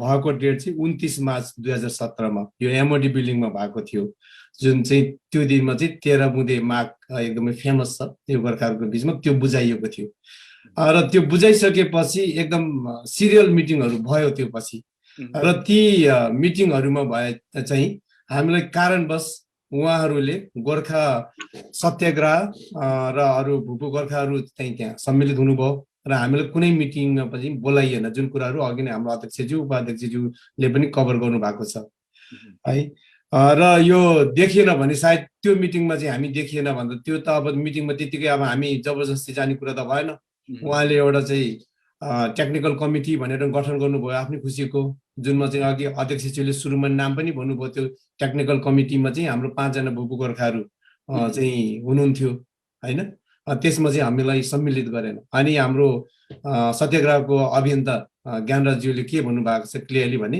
त्यो कमिटीमा चाहिँ BGWS को हाम्रो अध्यक्ष मेजोरिटर टेकेन्द्र दल देवान जेपी सरले चाहिँ सम्मिलित चाहिँ उहाँले गर्नु मान्नु भएन कारण उहाँले चाहिँ 6 र 7 आइपिसी को कुरा गर्नुभयो मुद्दाको कुरा गर्नुभयो त्यो कारणले चाहिँ यहाँ सम्मिलित गरेन भने उहाँहरुको चाहिँ अब कुरा छ तर उहाँहरु चाहिँ अफहरू चाहिँ बस्ने मिटिङ गर्ने अनि मिटिङको मिनेट्स पनि बाहिर नल्याउने 7 मार्च 2019 मा निस्केको चिठी 2021 सालसम्म पनि लुकाएर राख्ने चाहिँ उहाँले गर्नुभयो त्यसमा चाहिँ BGWS थिएन गएको हैन हामीले साइन गरेका छौं 13 बुँदेमा हामी उहाँ जति नै उहाँले जे अब संयुक्त रूपमा जानुपर्छ भन्ने कुरा हामीले गर्यौं तर त्यो पछि चाहिँ हामीले उहाँले नै छुट्याइएको र राजदूतावासबाट नै हामीले छुट्याइएको छ किनभने जति नै इन्फर्मेसन उहाँकोमा आएको थियो त्यो क्लियरली लेखेको थियो चिठीमा तथ्य चाहिँ के थियो तथ्य 13 बुँदे भनेर आम दर्शकहरूलाई चाहिँ अझै पनि बुझाउन नसकेको हो BGWS ले उहाँहरूले त बुझाइराख्नु भएको थियो यस्तो थियो यति बेला थियो भनेर उहाँहरुको अडियो भिडियोमा चाहिँ सुन्न सकिन्छ तपाईहरुले कसरी बुझाउनु त्यसलाई 13 बुँदे चाहिँ अब सबै भूपू गोर्खाहरू नै मिलेर उहाँहरूले आफ्नो पोइन्ट्सहरू राखिसकेपछि सबैहरुको एग्रीमेन्टमा चाहिँ गरेर गभर्नमेन्टले बुझाएको हो हैन त्यो भइसकेपछि अब हाम्रो एक्सपेक्टेसन के थियो भन्दाखेरि अब हामी हस्ताक्षर गरिसकेपछि त्यो पछि हुने मिनिट्सहरुमा के कुरा हुन्छ ट्रान्सपेरेन्सी हुनुपर्छ भन्ने हाम्रो मान्यता हो तर हामीले कुनै पनि मिनिट्स पाएनौं उहाँहरुबाट राजदूतावासबाट नै त्यो हामीलाई चाहिँ एउटा गोर्खा संस्थाको हिसाबले हामीले दिनुपर्ने त्यो पनि उहाँले दिनु भएन अनि त्यो पछि पनि हामीले हाम्रो एम्बेसडरलाई ओपन लेटर पनि लेखेर पठायौं जुन हामीले मिडियामा पनि छापेको थियौं तर त्यसको पनि उहाँले जवाफ दिनु भएन उहाँ अहिले त जानु भयो तर हाम्रो विचार हाम्रो बुझाइमा चाहिँ उहाँले कति हाम्रो भूपू गोर्खाहरूको लागि सायद राम्रो गर्यो भन्ने उहाँले चाहिँ ठान्नु भएको होला। तर as a BGWS BF of the BGWS उहाँले हाम्रो इन्फर्मेसन दिनु भएन र साह्रै राम्रो उहाँले काम गर्नुभयो जस्तो चाहिँ हामीलाई लाग्दैन। किन त्यो पत्र तपाईहरू समक्ष पनि आउनु पर्थ्यो दूतावास मार्फत? हजुर एकदमै। सबै जुन यो समान पेन्सनका लागि लडिरहेका गोर्खालीहरू छन् उहाँहरूको संस्थाको एटलिस्ट संस्थाका आधिकारिक मान्छेहरूलाई यो चाहिँ जानु पर्थ्यो, हामीले पाइएन भन्ने यहाँहरूको भनाइ हो। हजुर, त्यसैमा म कसरी भन्नु भन्दा जुन कुरा अब हामीले त्यो पत्र त्यो मिनट्सहरू नपाइसकेपछि हामीले अब फेरि सिधै सोध्यौँ। यहाँ त अब हामीले जुनै पनि इन्फर्मेसन तपाईँले अब रिटर्नमा पठाउनु भयो भने पाउनुहुन्छ यो देशमा। हामीले पाउँदाखेरि उहाँले चाहिँ बकाइदा यो उसको आर्मी हेडक्वार्टर एन्डोभरबाट त्यो चिठीमा के लेखिएको छ भन्दाखेरि हामीले यो चिठी चाहिँ राजदूतावासले पठाएको यो उहाँले तपाईँलाई कपी पठाउनु पर्ने हो। जुन कुरा हामीसँग इमेलमा सबै एभिडेन्सै छ तर उहाँले पठाउनु भएन रहेछ, तर हामी पठाइदिन्छौँ भनेर उहाँले पठाउनु भयो र हाम्रो हातमा त्यसरी परेको। अरू केही थप्नु छ यस विषयमा? तपाईँलाई आम दर्शकहरू कन्फ्युजमा हुनुभएको छ, हामीले यसरी बुझाउनु पर्ने छ भनेर तपाईँहरूको जुन अभियान छ त्यसमा एज अ प्रवक्ता तपाईँलाई केही भन्न मन छ? यसमा हामी जहिले पनि हामी ब्ल्याक एन्ड व्हाइट एभिडेन्सको साथमा रहेर देखाएर मात्रै बोल्छौँ। हामी त्यतिकै बकबक गर्दैनौँ अनि कसैलाई पनि हामीले अब नराम्रो ठान्दैनौँ भन्दैनौँ। तर तपाईँहरूले यो देशमा अब हामी यहाँ आएर बसिसकेपछि एउटा सभ्य देशमा जे कुरो पनि गर्नु हुँदाखेरि बोल्नु हुँदाखेरि एउटा हेक्का राखेर चाहिँ बोल्ने बानी गर्नुपर्छ। जति पनि कुराहरू हामीले यो गएको भूपू गोर्खाहरूको एउटा मिटिङमा त्यो कुरा जुन हाम्रो अध्यक्षजीले तत्कालैको भेटरेन मिनिस्ट्रीले लेख्नु भएको पत्र जुन 11 फेब्रुअरी 2021 लेख्नु भएको तत्कालैको यो एकदम फ्रेस चिठी, त्योभन्दा पछिको कुनै पनि चिठी आएको छैन। त्यो चिठी पढेर हामीले सुनायौँ अनि सबै अहिले गोर्खा समुदायमा त्यो सर्कुलेट भइसकेको छ। अहिले सबैले अब पढ्नु सक्नुहुन्छ, बुझ्न सक्नुहुन्छ। हामी यसमा धेरै कुरा भन्न चाहँदैनौँ। तपाईँहरू आफै अनुमान लगाउनुहोस् कि यस्तो इन्फर्मेसनहरू किन लुकाइन्छ आफूभित्रमै। प्रकाशजी, अब बिजिडब्ल्युएसले भूतपूर्व गोर्खा सैनिकका लागि बेलायतमा बसोबास गराउनु भन्दा पनि उनीहरूको पेन्सन बढाएर नेपालमै राख्नुपर्छ भन्ने आरोप पनि छ नि तपाईँहरूलाई? यसलाई आरोप भन्न मिल्दैन, यो चाहिँ प्र्याक्टिकल पनि हो। तर यो कुरालाई चाहिँ तोडमोड गरेर भनिन्छ र अब अलिकति सोझा साझालाई चाहिँ झुक्याउने प्रक्रिया हो कति अब हाम्रै आफ्नै दाजुभाइहरूको। तर खासमा हामीले 2009 सालमा जब हामीले हाइकोर्टमा हाम्रो पेन्सनको समान पेन्सनको मुद्दा हारिसकेपछि हामीले युरोपियन कोर्टमा जानको लागि तयारी गरेको थियौँ। त्यो गर्ने बेलामा हामीले पोलिटिकली प्रेसर पनि दिनको लागि हामीले एउटा व्हाइट हाउस कन्सल्टेन्सी भन्ने पनि चलाएको थियौँ। त्यसमा हामीले पोलिटिकली पनि एप्रोच गर्दाखेरि हाम्रो आर्गुमेन्ट हामीले एउटा के राख्यौँ त यहाँको सरकारलाई भन्दाखेरि जति पनि भूपू ब्रिटिस गोर्खाहरू वृद्ध एकदमै 80-90 वर्ष पुगेकाहरू हुनुहुन्छ उहाँहरूले तपाईँले पेन्सन दिनुभयो भने बढाइदिनु भयो, समान पेन्सन दिनुभयो भने उहाँहरू यहाँ युके आउनुहुन्न। उहाँहरूको लागि त्यो उमेरमा नेपाल नै बस्नु सुइटेबल छ। यहाँ आएर अब आफ्नो आफन्त छैन, भाषाको समस्या हुन्छ, तपाईँहरूलाई यहाँको रहनसहन मिल्दैन होइन, त्यो हामीले भनेको हौँ। तर उहाँलाई आउनु दिनुहुन्न भनेको होइन, त्यो कुरालाई चाहिँ तोडमोड गरिएको। त्यो गर्यो भने के भने एकदम आत्मसम्मानको साथ आफ्नै स्वदेशमा बस्नु हुन्छ उहाँहरू।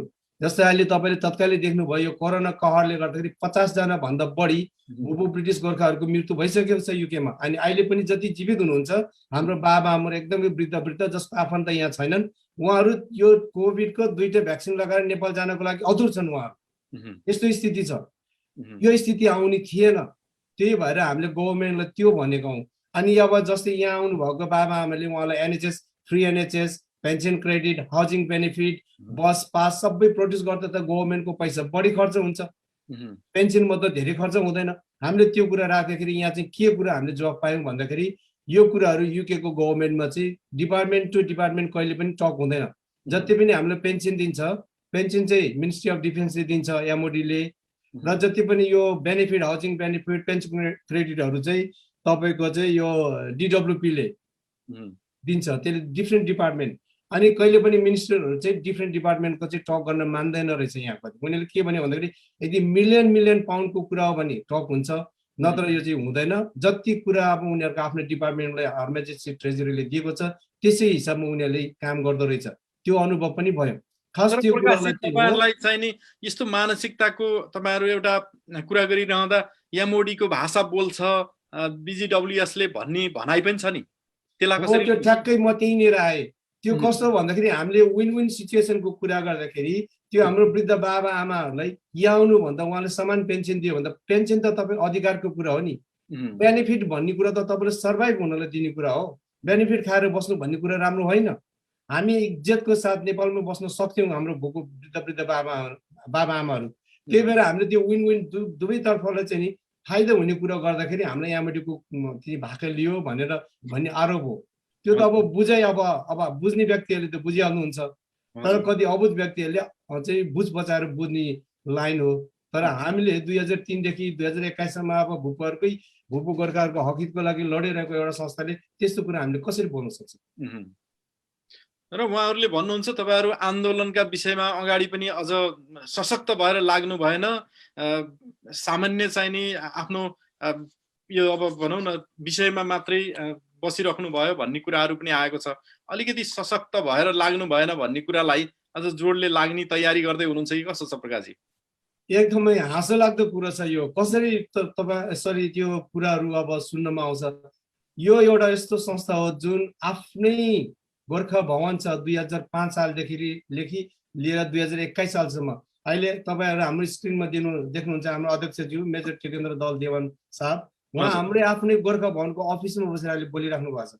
यो हाम्रो प्राउडको कुरा हो। हामी यस्तो संस्था हो।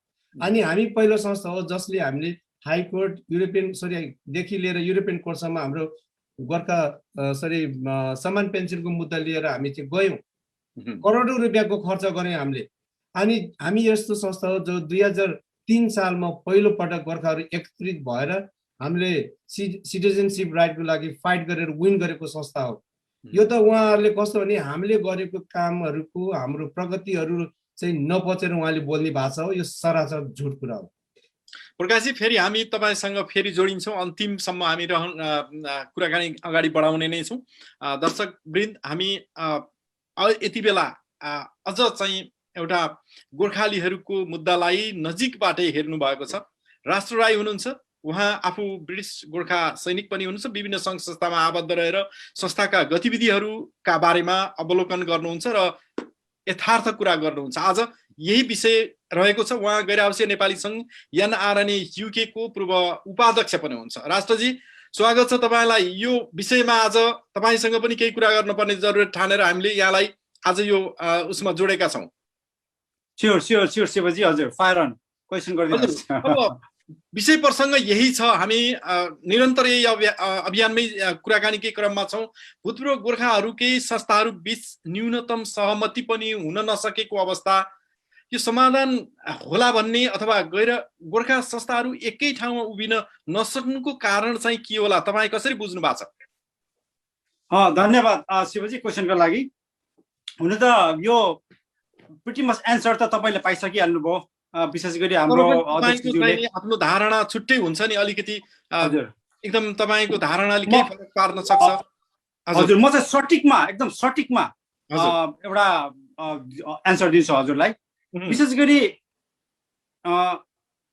हामी एकता हुनु नगएको कारण जति पनि हाम्रो अभियन्ताहरू हुनुहुन्छ, एउटा संस्थालाई लिडरसिप लिएर चाहिँ अभियन्ता गर्नुभएको छ, हामीले चाहिँ के विचार गर्नु पर्यो भने हाम्रो एउटै मुद्दा, जुन हाम्रो एउटै उद्देश्य हो, जतिवटा हाम्रो संस्था भए पनि हाम्रो एउटै उद्देश्य हो, तर त्यो अभियन्ताहरूले चाहिँ के गरिदिनु भएको छ भने आफैले त्यसलाई चाहिँ तोडमोड तलमाथि गरेर चाहिँ मुद्दा लगाइदिएको छ। अनि त्यही मुद्दालाई चाहिँ हाम्रो एउटा जुन जटिल मुद्दा चाहिँ एउटा फितलो भइदिएको छ, त्यसलाई तोडमोड गरेर। अनि अर्को कस्तो हुन्छ भने एउटा हाम्रो चाहिँ यो जुन अभियन्ताहरू हुन्छ उहाँहरू चाहिँ एकदम व्यक्तिवादी होइन, स्वार्थी, सर्टकटमा भन्नुपर्दाखेरि होइन, एकदम महत्त्वाकांक्षी होइन, त्यो विचारधारा भएकोले गर्दाखेरि चाहिँ यो यस्तो हुनु पुगेको छ। फर एक्जाम्पल, म फेरि अहिले रिपिट गरिदिन्छु, यो लामो मुद्दा गोर्खालीको एकदम लामो मुद्दा, यो हाम्रो पे पेन्सनको हाम्रो सबैको मुद्दामा चाहिँ फाइनल्ली एउटा टेक्निकल कमिटी भनेर खडा गरियो। त फाइनल एउटा हाम्रो ब्याटल जस्तो होइन। तर त्यो टेक्निकल कमिटीमा चाहिँ ती हामीले के देखिन्छ भने BGWS को चेयरम्यान मेजर टेकेन्द्र जस्तो मान्छेलाई बहिष्कार गरियो हैन। जो व्यक्तित्व यो क्षेत्रमा विज्ञ हैन, गोर्खालीको सर्भिसमादेखि लिएर पनि आउट सर्भिस भएर पनि गोर्खालीलाई चाहिँ गोर्खालीको केसलाई चाहिँ हेर्दै हेर्दै अहिले हाम्रो प्रकाशजीले भनिसक्नुभयो यदि टेकेन्द्र देवान नभइदिएको भए 2004 मा हामीले यो आइएलआर साइएलआर हामीले पाउँदैन थियो। हजुर। अब ती हामीले बुझ्नुपर्छ अलिकता समथिङ फिसी काश्मीर दुल्काले किन टेकेन्द्र देवानलाई चाहिँ टेक्निकल टिममा राखिएन, त्यो एउटा कुरा। अर्को कुरो के हो भने जब 29 मार्चमा चाहिँ सबै संस्थालाई चाहिँ हस्ताक्षर गर्नुलाई 13 बुझाको लागि, तर त्यहाँदेखि किन BGWS चाहिँ फेरि हटाइयो हामीले त्यो बुझ्नुपर्छ। गर्दाखेरि फाइनल्ली त्यसपछि 17 मार्चमा जुन उनीहरूको मिटिङमा चाहिँ त्यहाँ डिक्लेयर गरिदिइसकेको छ यो हुँदैन भनेर गभर्मेन्टबाट, अनि विशेष गरी त्यो टेक्निकल टिमले किन यो कुरा चाहिँ डिस्क्लोज गरेन पब्लिकमा, हामीले तीबाट बुझौँ न। यस्तै यस्तै कारणले यो व्यक्तिवादी स्वार्थी अहङ्कारी यस्तै व्यक्तित्वको लिडरसिपले गर्दाखेरि चाहिँ हामी सक्सेस नभएको हो। बुझिसक्नुभयो।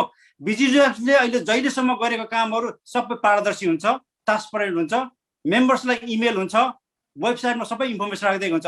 तर यो जुन टेक्निकल कमिटी अनि सत्याग्रहले गरेको जति कुराहरू छ नि त्यो कहिले पनि डिस्क्लोज हुँदैन। हामीले बुझ्नुपर्ने कुरा यो हो।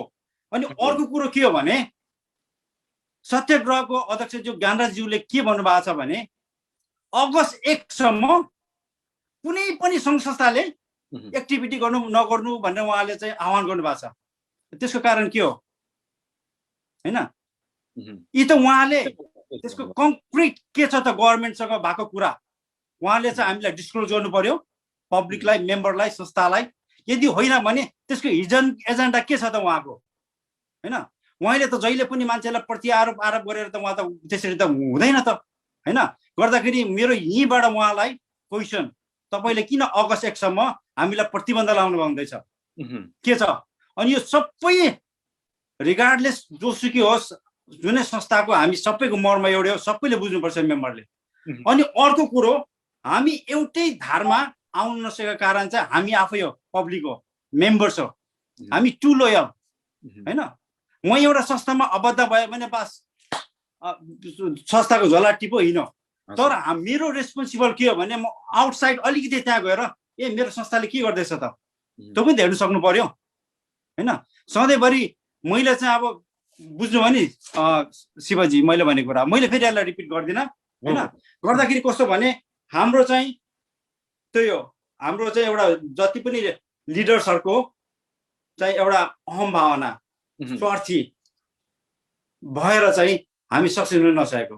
राष्ट्रजी, अब यो स्वार्थी नेपालको राजनीतिमा त मन्त्री भइएला अथवा मेयर भइएला भन्ने स्वार्थको एउटा आफ्नै प्याकेज छ, तर यहाँ चाहिँ यस्तो स्वार्थको लडाइँ किन लडिन्छ भने तपाईँले के भन्नुहुन्छ यस विषयमा?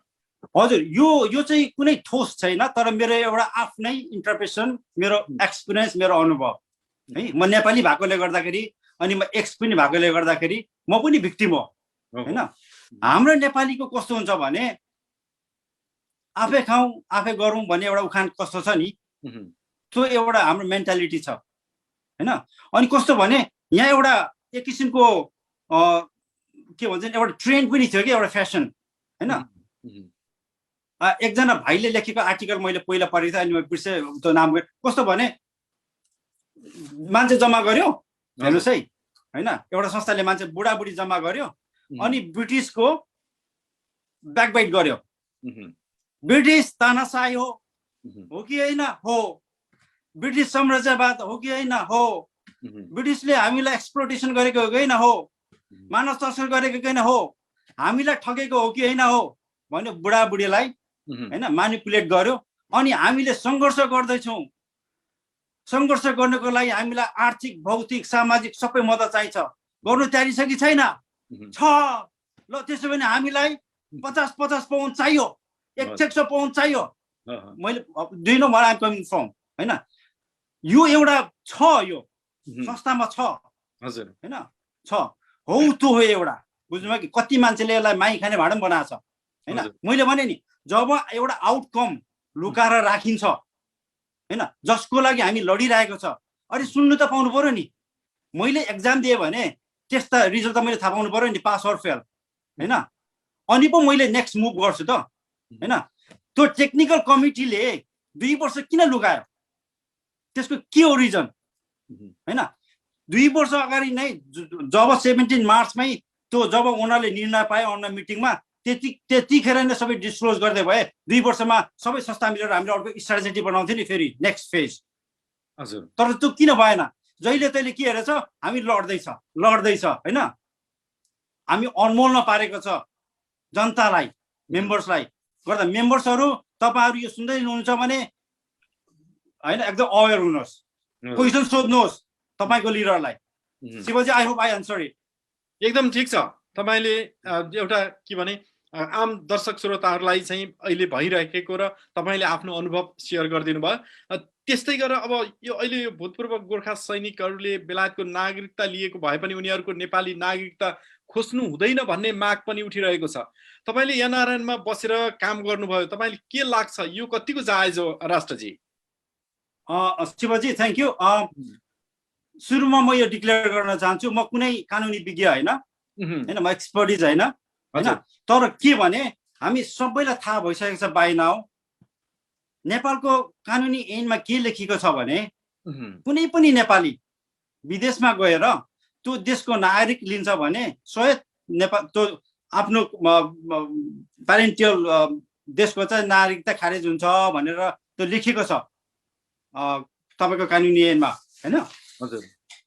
त्यसले गर्दाखेरि अब हामी यहाँ 2 किसिमको मान्छे छौँ होइन, एउटा गोर्खास, एउटा अब साधारण नेपाली जो चाहिँ आफ्नै तरिकाले आएको छ। तर हाम्रो केसमा चाहिँ के हो भने आर्गुमेन्ट गर्नु हामी सक्छौँ गोर्खासको केसमा होइन। त्यो चाहिँ बेस्ड हाम्रो राइट छैन त, तर एउटा आर्गुमेन्ट गर्ने हामीले एउटा ठाउँ छ, एउटा प्लेटफर्म छ, एउटा भनौँ न। गर्दाखेरि त्यो चाहिँ केमा छ भने हाम्रो हिस्ट्री होइन अनि हाम्रो कन्ट्रिब्युसन होइन। जुन हाम्रो कन्ट्रिब्युसन दुइटै देशलाई छ, बराबरी छ। युकेमा गरेको त कुरा गर्दिनँ म अहिले होइन, त्यो सबै नेपालीलाई थाहा छ होइन। नेपालमा चाहिँ अब हाम्रो के छ त कन्ट्रिब्युसन हिस्ट्रीमा भने तपाईँको 2007 सालमा राणा शासनमा होइन, त्यो 2007 सालको केपी ओली प्राइम मिनिस्टर त 2008 सालमा जन्मेको उहाँ होइन। भन्छ 2007 सालको कुरा मैले कुरा गर्दैछु होइन। 2007 सालमा हाम्रो एक्स ब्रिटिस आर्मीको लाउरेहरू जनमुक्ति सेना, त्यसमा चाहिँ झन्डै हाम्रो कतिजना थियो भने 327 जना लाउरेहरू, जसमा 5 जनाको लिडरसिपमा नेपालमा राणा शासन अन्त्य गरेका थिए। त्यसमा इभेन्चुअली मेरो बाबु पनि हुनुहुन्थ्यो, मुगादन राई, उहाँले चाहिँ ओखलढुङ्गा कब्जा गर्नुभएको एक्स ब्रिटिस आर्मी लाउरे होइन। जब हाम्रो देशलाई पनि हामीले त्यति ठुलो प्रजातन्त्रको लागि राणा शासन त्यो डिक्टेटर त्यो आउट के भन्छ नि त्यो जानिया शासनलाई चाहिँ अन्त्य गर्नको लागि हाम्रो लाउरेहरूले पनि त्यति साह्रो ठुलो योगदान दिएछ, जुन डेमोक्रेसी अहिलेको नयाँ जेनेरेसनले इभन अहिलेको प्राइम मिनिस्टरज्यूले चाहिँ चेरिस गरिरहनु भएको छ। त्यो बेसिसमा होइन हामीले एउटा सरकारसँग चाहिँ रिक्वेस्ट गर्नु सेन्टिमेन्टल तरिकाले गर्ने ठाउँ छ। अनि अर्को चाहिँ कस्तो भने जब 80 वर्ष अगाडि जब ट्राइपार्टी सन्धि भए, त्यो सन्धिमा सायद मैले बुझे अनुसार जुद्ध शमशेर थियो होला प्राइम मिनिस्टर। जब नेपाली चाहिँ इन्डिया र ब्रिटिसमा बाँडिए, त्यो पनि चोइस दिएको होइन, त यता लान्छु भनेर होइन। जो भोलिन्टियर थिए उनीहरूलाई जानु दिएको।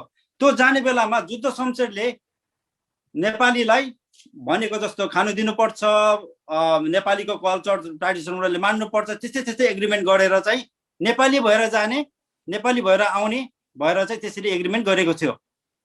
तर त्यहाँ के लेखेको थिएन भने त के अरे युके ब्रिटिस आर्मीको त नोकरी गइसकेपछि त ब्रिटिस सिटिजन हुन्छस् भनेर पनि लेखेको थिएन होइन। तैँले त्यहाँ ब्रिटिस सिटिजन भएको भइस् भने तेरो तँलाई नेपाल आउनु पनि दिँदैन, नेपाली नागरिकता पनि दिँदैन भन्ने लेखेको थिएन। आइएम टकिङ अबाउट यो एउटा आर्गुमेन्ट गर्ने ठाउँ मात्रै मैले कुरा गर्दैछु होइन। त्यसले गर्दाखेरि मैले चाहिँ के भन्छु भने हाम्रो जाइज त्यो बेसिसमा होइन किनभने कुनै पनि जस्तो मैले भने हाम्रो सेक्रिफाइस हाम्रो कन्ट्रिब्युसन दुईटै देशलाई बराबरी छ भने नेपाल देशको राज्यको दायित्व के हो भने आफ्नो जनतालाई घाँस बाँस कपासको बन्दोबस्त गर्ने प्राइम दायित्व हो भने हामी त नेपाली हो नि हैन हामी त दुईटा देशको सन्धि भएर हामी आएको हो नि बिगिनिङमा हामी खानु नपाएर दुःख पाएर भर्ती भएको हुँदैन हजुर ब्रिटिसलाई चाहेर नेपाल शक्तिशाली देश भएर ब्रिटिसलाई चाहेर त्यो एग्रिमेन्टमा लिएको हो हामीलाई हेल्पको लागि अनि यो एउटा के भयो 200 वर्ष बित्यो हैन गर्दाखेरि हाम्रो एउटा ट्रेडिसन कन्टिन्यू भइरहेको छ हैन हामी अनि मैले अलिकति भन्नु खोजेको चाहिँ कस्तो भने एनआरएन को कुरा अब मैले आए हेर्नुस् है हाम्रो अलिकति कम्प्लिकेसन के छ भने नेपालको अर्को कानुनमा के छ भने नेपालले के क्लासिफाई गरिदिएको छ भने जब हामी विदेशमा चाहिँ 180 दिन बस्छ भने त्यो नेपालीलाई चाहिँ गैर आवश्यक भनेर क्लासिफाइड गरिन्छ त्यसले गर्दाखेरि हामी त्यो क्याटेगोरीमा पनि फल हुन्छ हैन गर्दा मैले भन्नु खोजेको यो हैन ब्रिटिस गोर्खा चाहिँ एनआरएन होइन भन्नु खोजेको हैन हामी हो एनआरएन पनि हो हैन त्यो भन्दैमा मैले अरु तमाम नेपालीहरूलाई डिसरेस्पेक्ट गर्नु खोजेको होइन हामी चाहिँ के भने हाम्रो सर्कमस्टान्सेस अर्कै हो जो अब शिवजी हजुर पनि अब कुन सर्कमस्टान्स कुन तरिकाले आउनुभयो हैन यहाँ धेरै स्टुडेन्टहरू छ बोक पबिमा आएर बसेको मान्छेहरू हुनुहुन्छ भने कोही असाइलम भएर आएको हुनुहुन्छ भने हामी गोर्खाली त त्यसरी आएको होइन गर्दाखेरि हाम्रो अलिकता सर्कमस्टान्सेस बेग्लै भएकोले गर्दाखेरि आई होप हजुरहरू सबैले पनि हामीलाई रेस्पेक्ट गर्नुहुन्छ होला त्यो ग्राउन्डमा हुन्छ गर्दाखेरि अब हामी फेरि अर्को अङ्कमा तपाईलाई अझ यसको क्लियर एन्सरका लागि अझै बस्नुस् म अब यति बेला केही भन्दै हुनुहुन्थ्यो भने यसलाई सिद्ध्याउनुस् त्यसपछि हामी अर्को चरणमा जान्छौँ अनि मैले चाहिँ कस्तो भने अर्को कुरा चाहिँ के भने थियो भने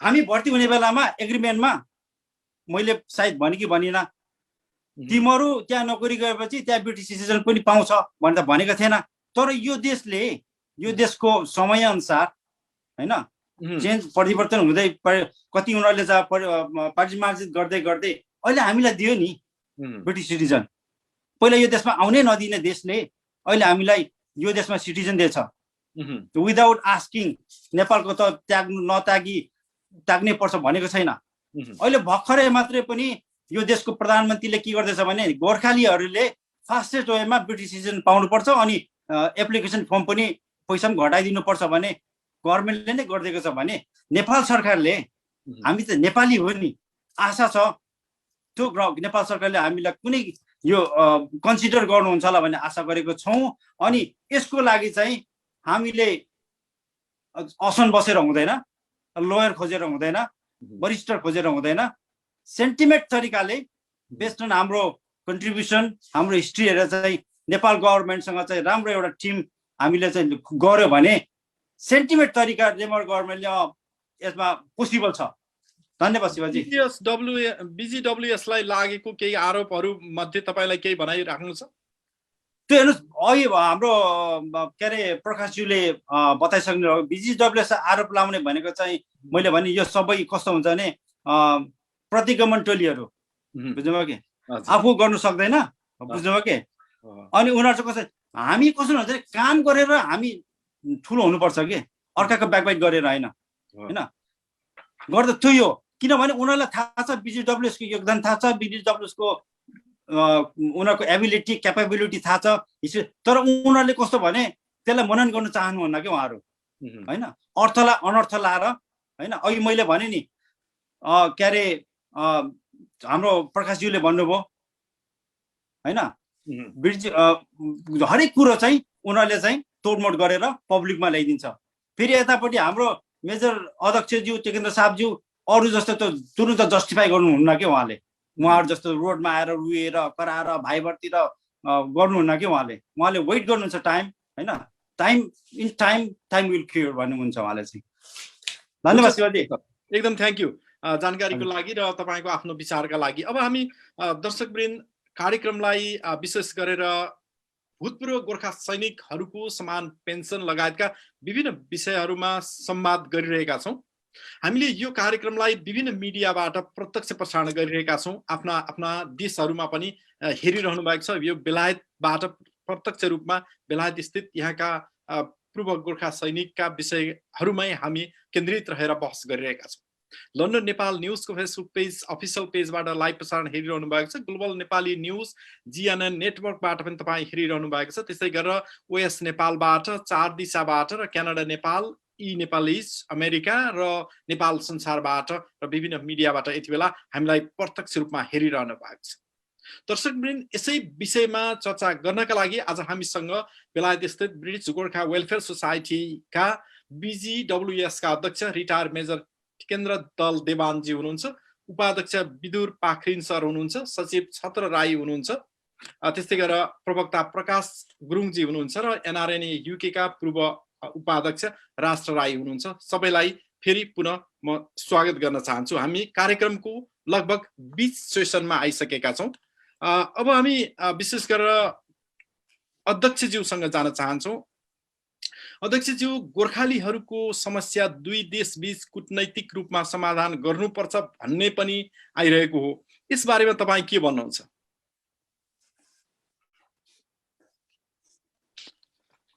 टिकेन्द्र साहब। Thank you so much. अघि नै हामीले यो कुरा भनिसके जस्तो लाग्छ। गभर्मेन्ट टु गभर्मेन्ट नै यसको सुझाव हुन्छ भनेर भनाइमै नै कुटनीतिपट्टि गयो नि त। हजुर कि असलाई त्यो हो। अनि गभर्मेन्ट टु गभर्मेन्ट जाने क्रममा तपाईलाई कहाँ कति बेला कुन सरकारलाई तपाईहरुले निवेदन दिनुभयो, सरकार कहाँ जानुभयो भन्ने एक खालको कुरा आइरहेछ नि बाहिर। निवेदन भन्ने कुरा चाहिँ जिम्मेवारी लिने चाहिँ टेक्निकल कमिटी र युनाइटेड फ्रन्टले हो। हामी त्यो सिग्नेचर गरेर उहाँहरूलाई जिम्मा दिएर उहाँहरूले जिम्मा लिएर अहिले पनि उहाँहरू कराउँदै हुनुहुन्छ गभर्मेन्ट टु गभर्मेन्ट भनेपछि उहाँहरूले जवाब दिनु पर्यो। सुर्ता मात्र लागेको चाहिँ एउटा गभर्मेन्टले चाहिँ निष्पक्ष रूपमा द एन्ड भन्ने, यता हाम्रो साथी जसले जिम्मेवारी बोके उनीहरूले चाहिँ होइन स्टिल इन प्रोसेस भन्नेमा चाहिँ हामी पनि उल्झनमा परेको छौँ। यो भन्दै अघि एउटा सानो भन्नु आवश्यकता लाग्यो राष्ट्र भाइले भनेकै कुरोमा, हजुर हजुर, पूर्व नागरिकताको कुरामा चाहिँ हामीले कुनै पनि काम गर्यो भने पूर्ण जिम्मेवारी लिएर गर्छौँ। जस्तो हामीले यो यताको सेटलमेन्ट राइट माग्दाखेरि लिभरपुल बसमा हिँड्दै हिँड्दै सुर्ता के लागेको थियो भने यो त निश्चय पनि नेपाल सरकारलाई कुरा सोध्छन्, किन ती पक्ष बमोजिम चाहिँ हामी नेपाली भएर भर्ती हुने र डिस्चार्जमा पनि नेपाली भएर जाने नै सम्झौता छ नि त। हजुर, त्यसमा चाहिँ हाम्रो डाक्टर चन्द्रलक्ष्मणजी हुनुहुन्न अहिले, उहाँको ठुलो हात छ किन उहाँ पोलिटिक्समा निकै भिजेको हुनुहुन्थ्यो यहाँ स्टुडेन्ट हुँदाखेरि पनि यहाँ भर्ती हुनु अगाडि। उहाँको मार्फत हामीले चाहिँ नेपाल गभर्मेन्टलाई ब्याकडोरबाट नै अप्रोच गऱ्यौँ। ब्याकडोरबाट अप्रोच गर्दा भन्दा नभन्दै यहाँको सरकारले चिठी लेखेकै हो। त्यति बेला हाम्रो देवबाजी हुनुहुन्थ्यो प्राइम मिनिस्टर, उहाँहरूले नै त्यहाँदेखि स्वीकृति दिएर यो any benefit for welfare of Gorkhas चाहिँ वी हेभ नो अप्लिकेसन भनेर भन्यो र त्यो अनुसारमा चाहिँ उहाँहरूले हामीलाई चाहिँ एक प्रकारले अथराइज गर्यो सिटिजनसिप लिने ब्रिटेनको विदाउट एनी क्याभिएट। हजुर, यति बेला केही उनीहरूले क्याभिएट राखेको भए अहिले हाम्रो बोल्ने बाटो हुने थिएन। उहाँले त यस भनेर होइन त्यसो गर्यो भने नेपाली नागरिकता बुझाउनु पर्छ भनेको भए सायद सोच्ने मौका पाउँथ्यो। यो त तपाईँको 16-17 वर्ष अगाडिको कुरो हो। अब यसलाई पनि पोलिटिकली हेर्नु भने षड्यन्त्र पो हो कि अब अहिले जनजातिले सुन्यो भने यसलाई पोलिटिकल फुटबलै बनाउँछ, जनजाति मास्नुलाई भन्ने कुरामा आउँछ। किनभने हरेक साल भर्ती हुँदा 200-300 अहिले त 500 पनि हुँदैछ र स्वास्नी लगाएर 1000 भयो। अब त्यो भावी सन्तानको त कुरा नगरौँ। अब त्यति हो भने एक सालमा 500 हो भने त तपाईँको 10 सालमा त 5000 भनेपछि कतिवटा बस्ती गाउँ नै उज्रिन्छ नि नेपालमा त। मतलब त्यो त्यतापट्टि पोलिटिकलपट्टि नजाउँ, तर सिधा गभर्मेन्टले रेस्पोन्सिबिलिटी लिनुपर्छ। हामीले ब्रिटिस सिटिजनसिप लिँदाखेरि उहाँहरूको स्वीकृति बिना लिएको होइन र उहाँहरूकै आशीर्वादले लिएपछि अहिले फेरि उहाँहरूले वञ्चित पार्नु चाहिँ अलिकति नसाउँदो कुरै हो जस्तो लाग्छ। हजुर, अनि यो त्रिपक्षीय सन्धिलाई नेपाल र बेलायत बीच मात्र द्विपक्षीय गर्नुपर्छ भन्ने मागका बारेमा चाहिँ BGWSको धारणा के हो तपाईँहरूको? एकदम भ्यालिड क्वेसन सोध्नु भयो, एउटा इम्पोर्टेन्ट क्वेसन। यो बाइल्याट्रल भन्ने कुरो चाहिँ उहिले नै गर्नुपर्ने थियो, अब भएन। अहिले आएर चाहिँ गर्नु जरुरी छ, तर जबसम्म अहिले रहेको भूपुको समस्या समाधान हुँदैन तबसम्म चाहिँ गर्नु चाहिँ बेफाइदा हुन्छ। किनभने बायोल्याटरल गरेपछि चाहिँ के सजिलो हुन्छ भने ब्रिटिस सरकारलाई यो पहिलाको बुढोहरू चाहिँ जिपिएको आधारमा थियौँ र अहिलेको चाहिँ बायोल्याटरल भनेर चाहिँ उनीहरूलाई सुविधा बढाउन सक्छ।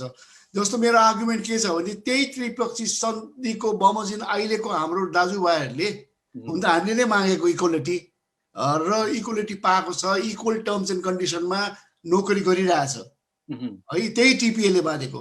एकतिर ब्रिटिसको गभर्मेन्टले भन्छ टिपिएले गर्दाखेरि टर्म्स एन्ड कन्डिसन बेग्लै पनि भन्छ। ओके, त्यसले गर्दा नेपाल सरकारलाई बोल्ने बाटो छ नि। ब्रिटिस सरकारले चाहियो भने जहिले पनि यो बदलाव ल्याउनु सक्ने थियो, किन लिएन भनेर त्यो बलबुदामा टिपिए चाहिँ रहनुपर्छ।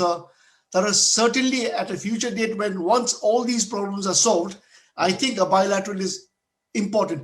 तपाईँले किनभने इन्डियन गभर्मेन्टलाई त चासोदै छैन, उनीहरू इन्ट्रेस्ट पनि छैन। हजुर, is simply that British use it as a trump card चलाएको मात्रै हो। हजुर, अब एउटा प्रश्न म लिन्छु यहाँलाई। जसरी अब तपाईँले अभियन्ता जोना लुम्लेले तत्कालीन ब्रिटिस प्रधानमन्त्री गोर्डन ब्राउनसँग गोर्खा विषयमा कुनै सम्झौता गरेको हुन सक्ने बताउनु भएको थियो, त्यो के आधारमा भन्नुभएको थियो, त्यो केही प्रश्न पार्नुहुन्छ कि? Thank you so much. यो अर्को इम्पोर्टेन्ट क्वेसन लाग्यो, किनभने जोना लुम्लेकै सम्बन्धितमा कतिले मलाई आरोप लगायो कि बुढाबुढीहरूलाई अघिको त्यो जुन प्रश्न उठाउनु भएको थियो नि, यो चाहिँ मैले जोना लुम्लेलाई झल्काएको चाहिँ समस्या चाहिँ के छ। It is not just settlement, pension चाहिँ सबसे इम्पोर्टेन्ट हो। अहिले तिमीले गरेर आउने वृद्धि मान्छेहरू हुन्छ, उहाँहरूलाई समस्या पर्छ, कल्चर, इम्प्लोइमेन्ट, ल्याङ्ग्वेज भन्ने कुरो चाहिँ मैले के अरे उहाँलाई इन्फर्म गरेको हो। वेरेस पेन्सन पायो भने चाहिँ डिग्निटीसँग नेपालमा बस्नु सक्छ भन्ने कुरो एउटा छ अघि।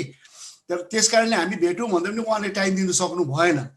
तर जाँदाखेरि पछि चाहिँ तपाईँहरूको के मलाई अप्ठ्यारो लाग्यो भने हामी नै हुनुपर्छ भने कुनै एउटा गोर्खाली प्रतिनिधि चाहिँ त्यो क्लोज डोर मिटिङमा किन थिएन, जसमा चाहिँ जोना लुम्ले र पिटर क्यारोल मात्रै थिए। त गोर्खाली मुद्दामा त एउटा या दुईटा त गोर्खाली रेप हुनुपर्ने।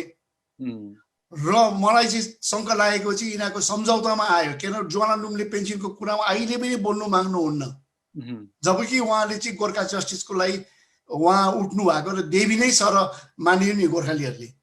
तर त्यहाँदेखि एउटा एकदमै यो कुरो मलाई कति खुसी लाग्यो भने भगीरथजीले बिबिसी मार्फत ट्रु प्रोफेसनल इन्टरभ्यू गर्दाखेरि यो कुरा उठाएको हो र त्यसमा स्पष्ट रूपमै उहाँ जोना लुम्लेले एक प्रकारले भनेको छ कि सम्झौता त भन्नु मिलेन, that there was an understanding that she would not speak about pensions.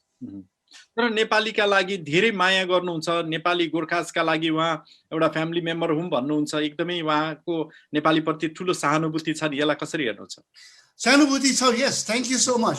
तर जुन चाहिँ सजिलो काम सेटलमेन्ट चाहिँ उहाँले लिनुभएपछि मूल कुरो उहाँलाई भनेको थियो कि पेन्सन नै मेन इस्यु, अहिले सबैलाई सोध्यो भने पेन्सन मेन इस्यु हो अघि।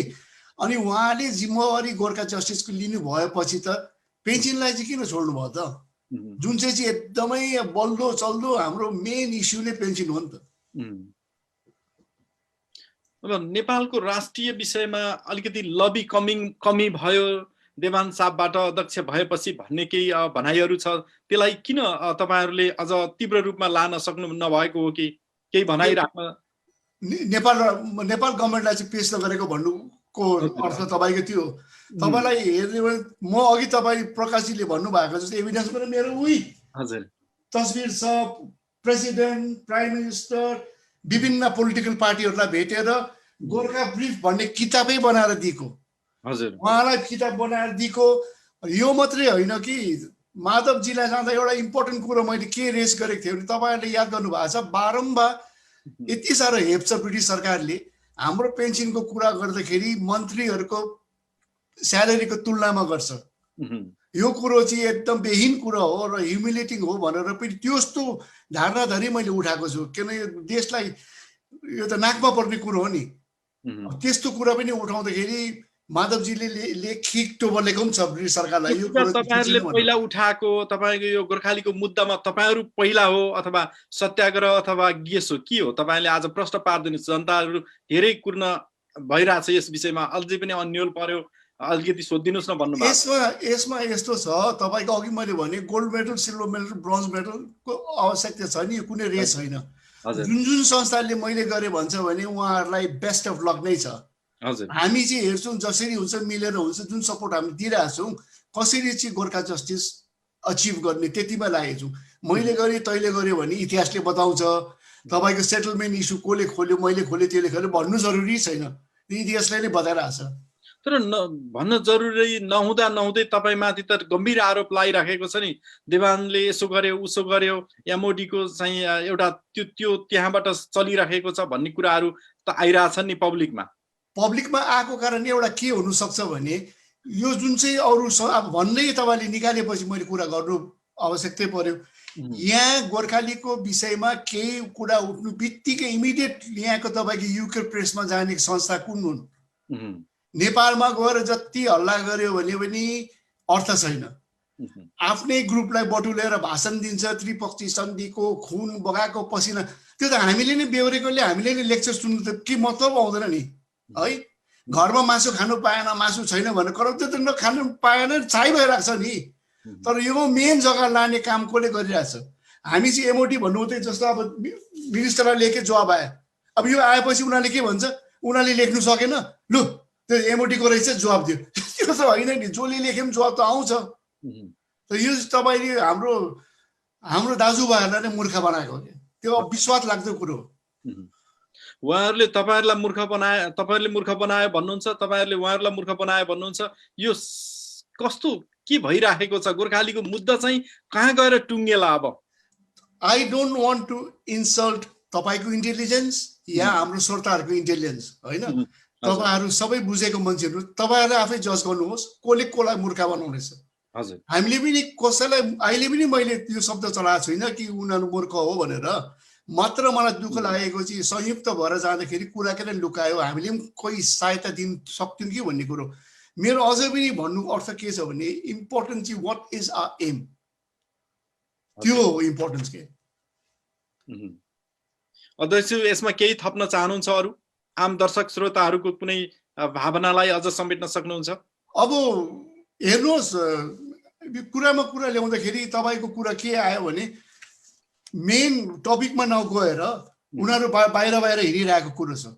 अब कहाँ गोर्खालीको मुद्दाको चर्चामा तपाईँको अस्ति हेर्नुहोस् राजेनजी कहाँबाट आउनुभयो, उहाँको के अथोरिटी छ, उहाँको ब्याकग्राउन्ड के छ, गोर्खालीको एक दुईवटा इन्टरभ्यू लियो भन्दा उहाँलाई त्यति ज्ञानी छ म त मान्दिनँ। सधैँ सत्यग्रहले बुद्धिजीवीहरूको कुरा गर्नुहुन्छ, सायद उहाँलाई एउटा बुद्धिजीवी गरेर ल्याउनु भयो होला। त उहाँको खालि भन्नु आउनु भएको के थियो भने टिकन यो नेपाली होइन दार्जिलिङै हो है। मेरो इतिहास पहिला हेरेको छु, म कहाँबाट आएको, मेरो सन्तान कहाँको हो, चैनपुरमा मेरो बाजे बोजू थियो कि थिएन, त्यसै मलाई सङ्घ सभाले किन एडभाइजर राख्छ, यहाँ याखा चुमाको म किन चिफ एडभाइजर बसेको छु होइन। उहाँ जस्तो त्यस्तो व्यक्तिलाई अब किन ल्याए, चर्चा केतिर छ कतातिर लाँदैछ भनेपछि त राजनजीलाई अप्ठ्यारो पर्छ होला। अनुराधा कोइरालालाई पनि कोही चन्दा दिनु, जसले चाहिँ दार्जिलिङबाट आएर नेपालमा कत्रो ठुलो काम गरिरहेछ। र मुख्य कुरो चाहिँ उहाँलाई फेरि अर्को अप्ठ्यारो के पर्छ होला भने यो नेसनल एन्थम बज्दाखेरि सायद उहाँले उठेर चाहिँ सम्मान गर्नुहुन्न होला, किन त्यो चाहिँ दार्जिलिङले नै एउटा ट्युन हालेको हो अमर गुरुङजीले। र यहाँ दार्जिलिङ र कहाँको भन्ने सवाल होइन, मुद्दा के हो त्यसमा आउनुपर्छ। र मुद्दा त म त 31 वर्ष जागिरी गरेर त्यो जागिरीमा जस्टिस नभएको कुरामा लड्दैछु नि, म कहाँबाट आएँ के खाएँ भन्नेमा त होइन। र फेरि उहाँले मलाई आरोप लगाउनु अगाडि मेरो इतिहास चाहिँ पुरा बुझेर मात्रै गरोस्।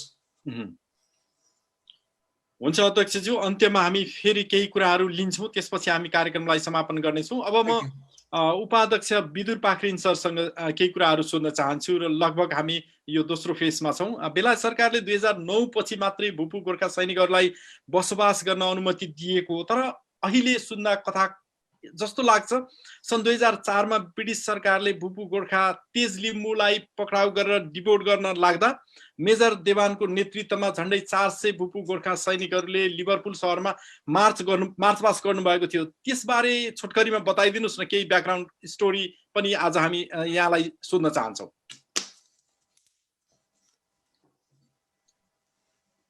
सरको म्युट छ। म्युट छ। हजुर हजुर जानुहोस्। Sorry thank you very much Shivji. अब अघि तपाईँको प्रश्नमा अध्यक्षज्यूको जवाब त आउँदै थियो। यो अब कसले के गर्यो, यो ढोल पिट्ने ओर्ने केही पनि होइन। त्यही कुरामा म पनि विश्वास राख्ने मान्छे हो। हाम्रो लागि लक्ष्य के छ, लक्ष्य भन्ने कुरो हामी अहिले हो यसरी यो हुने नहुने कुराहरू उठान भएर चाहिँ हामी लक्ष्यदेखि कता कता गएर के अब यो गर्नु परिरहेको छ। अब त्यसमा अलिकति माफी पनि चाहन्छु, तर अब तपाईँले भनिहालिदिनु भयो। त्यसले गर्दाखेरि अब त्योलाई चाहिँ म कसरी राख्न चाहन्छु भने अब यो पहिला पहिला पनि थियो। अब हाम्रो यो गोर्खालीहरूको मुद्दा असमानता, अब यसमा के भन्ने त्यति बेला त्यो डेली मिररतिर लु गोर्खालीहरूले ड्युटी फ्री रमहरू पाउँदैन, के पाउँदैन, त्यो चाहिँ म आर्मीमा छँदाकै कुरो हो। यहाँ न्युज पेपरतिर पनि निक्लेको थियो। त्यसमा त्यो केसहरू लगाएर जाने हो। त्यो के भन्दाखेरि चाहिँ त्यहाँबाट अब यहाँनिर त्यति बेला चाहिँ गोर्खालीहरू चाहिँ हङकङ छोडेपछि कन्सन्ट्रेसन यहाँ बेसी हुन थालेको थियो। त्यसो हुँदाखेरि चाहिँ मान्छेले अरे त्यति बेला त निकै आँखा खुलिसकेको थियो। अरे यत्रो नोकरी गर्नु हामीले सक्ने, गोली खानुको लागि तयारी, यहाँ बस्ने आवासीय सुविधा चाहिँ किन नपाउने, यो पनि हामीले गर्नुपर्छ भनेर त्यहाँबाट गर्दाखेरि चाहिँ अब कसैले पनि यो मुद्दालाई अगाडि नसार्दाखेरि चाहिँ त्यो भई अब बिजिडब्ल्युएसले पहिलो कदम चाहिँ त्यो चालेको हो। तर अब त्यसमा त्यति बेला अघि मैले भने अब हाम्रो मेजर रिटायर्ड टिकेन्द्र देवान दलज्यू चाहिँ अब हाम्रो अध्यक्षको पदमा आसीन भएकोले उहाँको नेतृत्वमा चाहिँ अब हो यसरी हुन थाल्यो। तर अब यो चाहिँ तपाईँको अलिकति हामीले पहिलाको भन्दा अलिकति भिन्दै पाराले यसलाई अगाडि बढायौँ। हामीले सबभन्दा पहिला के को चाहिँ परिचालना गऱ्यौँ भने यो भावनात्मक भाषण हामी बिचमा हामी आफैलाई दिएर चाहिँ केही पनि हुँदैन। त्यो खालके कुरा गरेर चाहिँ केही पनि हुँदैन। यसलाई कसरी अगाडि बढाउने भन्दाखेरि चाहिँ हामीले हाम्रो लागि सहायता बटुल्नुपर्छ। सहायता बटुल्ने कसरी भन्दाखेरि चाहिँ हामीले यहाँको मिडियामा गएर यहाँको जनताको अगाडि हाम्रो कुरा राखेर त्यहाँबाट हामीले यहाँ जनताको जुन चाहिँ पब्लिक ओपिनियन बटुल्नु सक्यौँ। त्यसले गर्दाखेरि चाहिँ हामीलाई ठुलो भन्दा पनि ठुलो सहायता मिल्यो। अब हो त्यसो गर्दाखेरि त्यहाँ तपाईँको के हुनु गयो भने दिल्ली एक्सप्रेसले त्यति बेला कति महिनासम्म दिनै पछि गोर्खालीको इस्युको लागि सिग्नेचर क्याम्पेन चलाइदियो। होइन, हामीले पोलिटिकल पार्टीहरूसँग सम्पर्क गर्दाखेरि सबभन्दा हामीलाई खुल्ला हृदयले हाम्रो मुद्दालाई सहायता गर्ने लिबडेम पार्टीले हामीलाई उनीहरूको वार्षिक कन्फरेन्समा बाउन्डमथमा बोलाइओरिकन हाम्रो चेयरलाई उनीहरूको नेसनल इयर एनुअल कन्फरेन्समा हाम्रो इस्यु पनि उनीहरूको एजेन्डामा हालेर हाम्रो चेयरलाई वक्तव्य राख्नु दिनुभयो। र त्यो वक्तव्य सुनेपछि त्यो डल्लै कन्फरेन्समा उपस्थित भएको लिबडेमको सदस्यहरू आँखाभरि आँसु लिएर आफ्नो खुट्टामा उभिएर त्यो वक्तव्य सकेपछि थपडी मारेको त्यो आँखामा झलझली छ। त्यसो गर्दाखेरि त्यसो हुँदाहुँदै त्यहाँबाट हामीले अलिकति पत्रचारहरू पनि गर्न थालेपछि चाहिँ त्यहाँबाट हामीलाई इमिग्रेसन डाइरेक्टोरेटबाट चाहिँ एउटा पत्रचार भयो, जसमा चाहिँ उनीहरूले चाहिँ हामीसँग चाहिँ एउटा वार्तामा बस्ने भनेर चाहिँ हामीलाई बोलायो। त्यो वार्तामा बसेर बोलाउँदाखेरि चाहिँ अब लिबडेम पनि हामीलाई सघाउ पुर्याइरहेको बेलामा लिबडेमको त्यति बेलाको फोकस्टोनको पार्लियामेन्ट्री क्यान्डिडेट पिटर क्यारल हुनुहुन्थ्यो। उहाँलाई चाहिँ हामीले एउटा पाहुनाको रूपमा त्यो मिटिङमा लगेको थियौँ।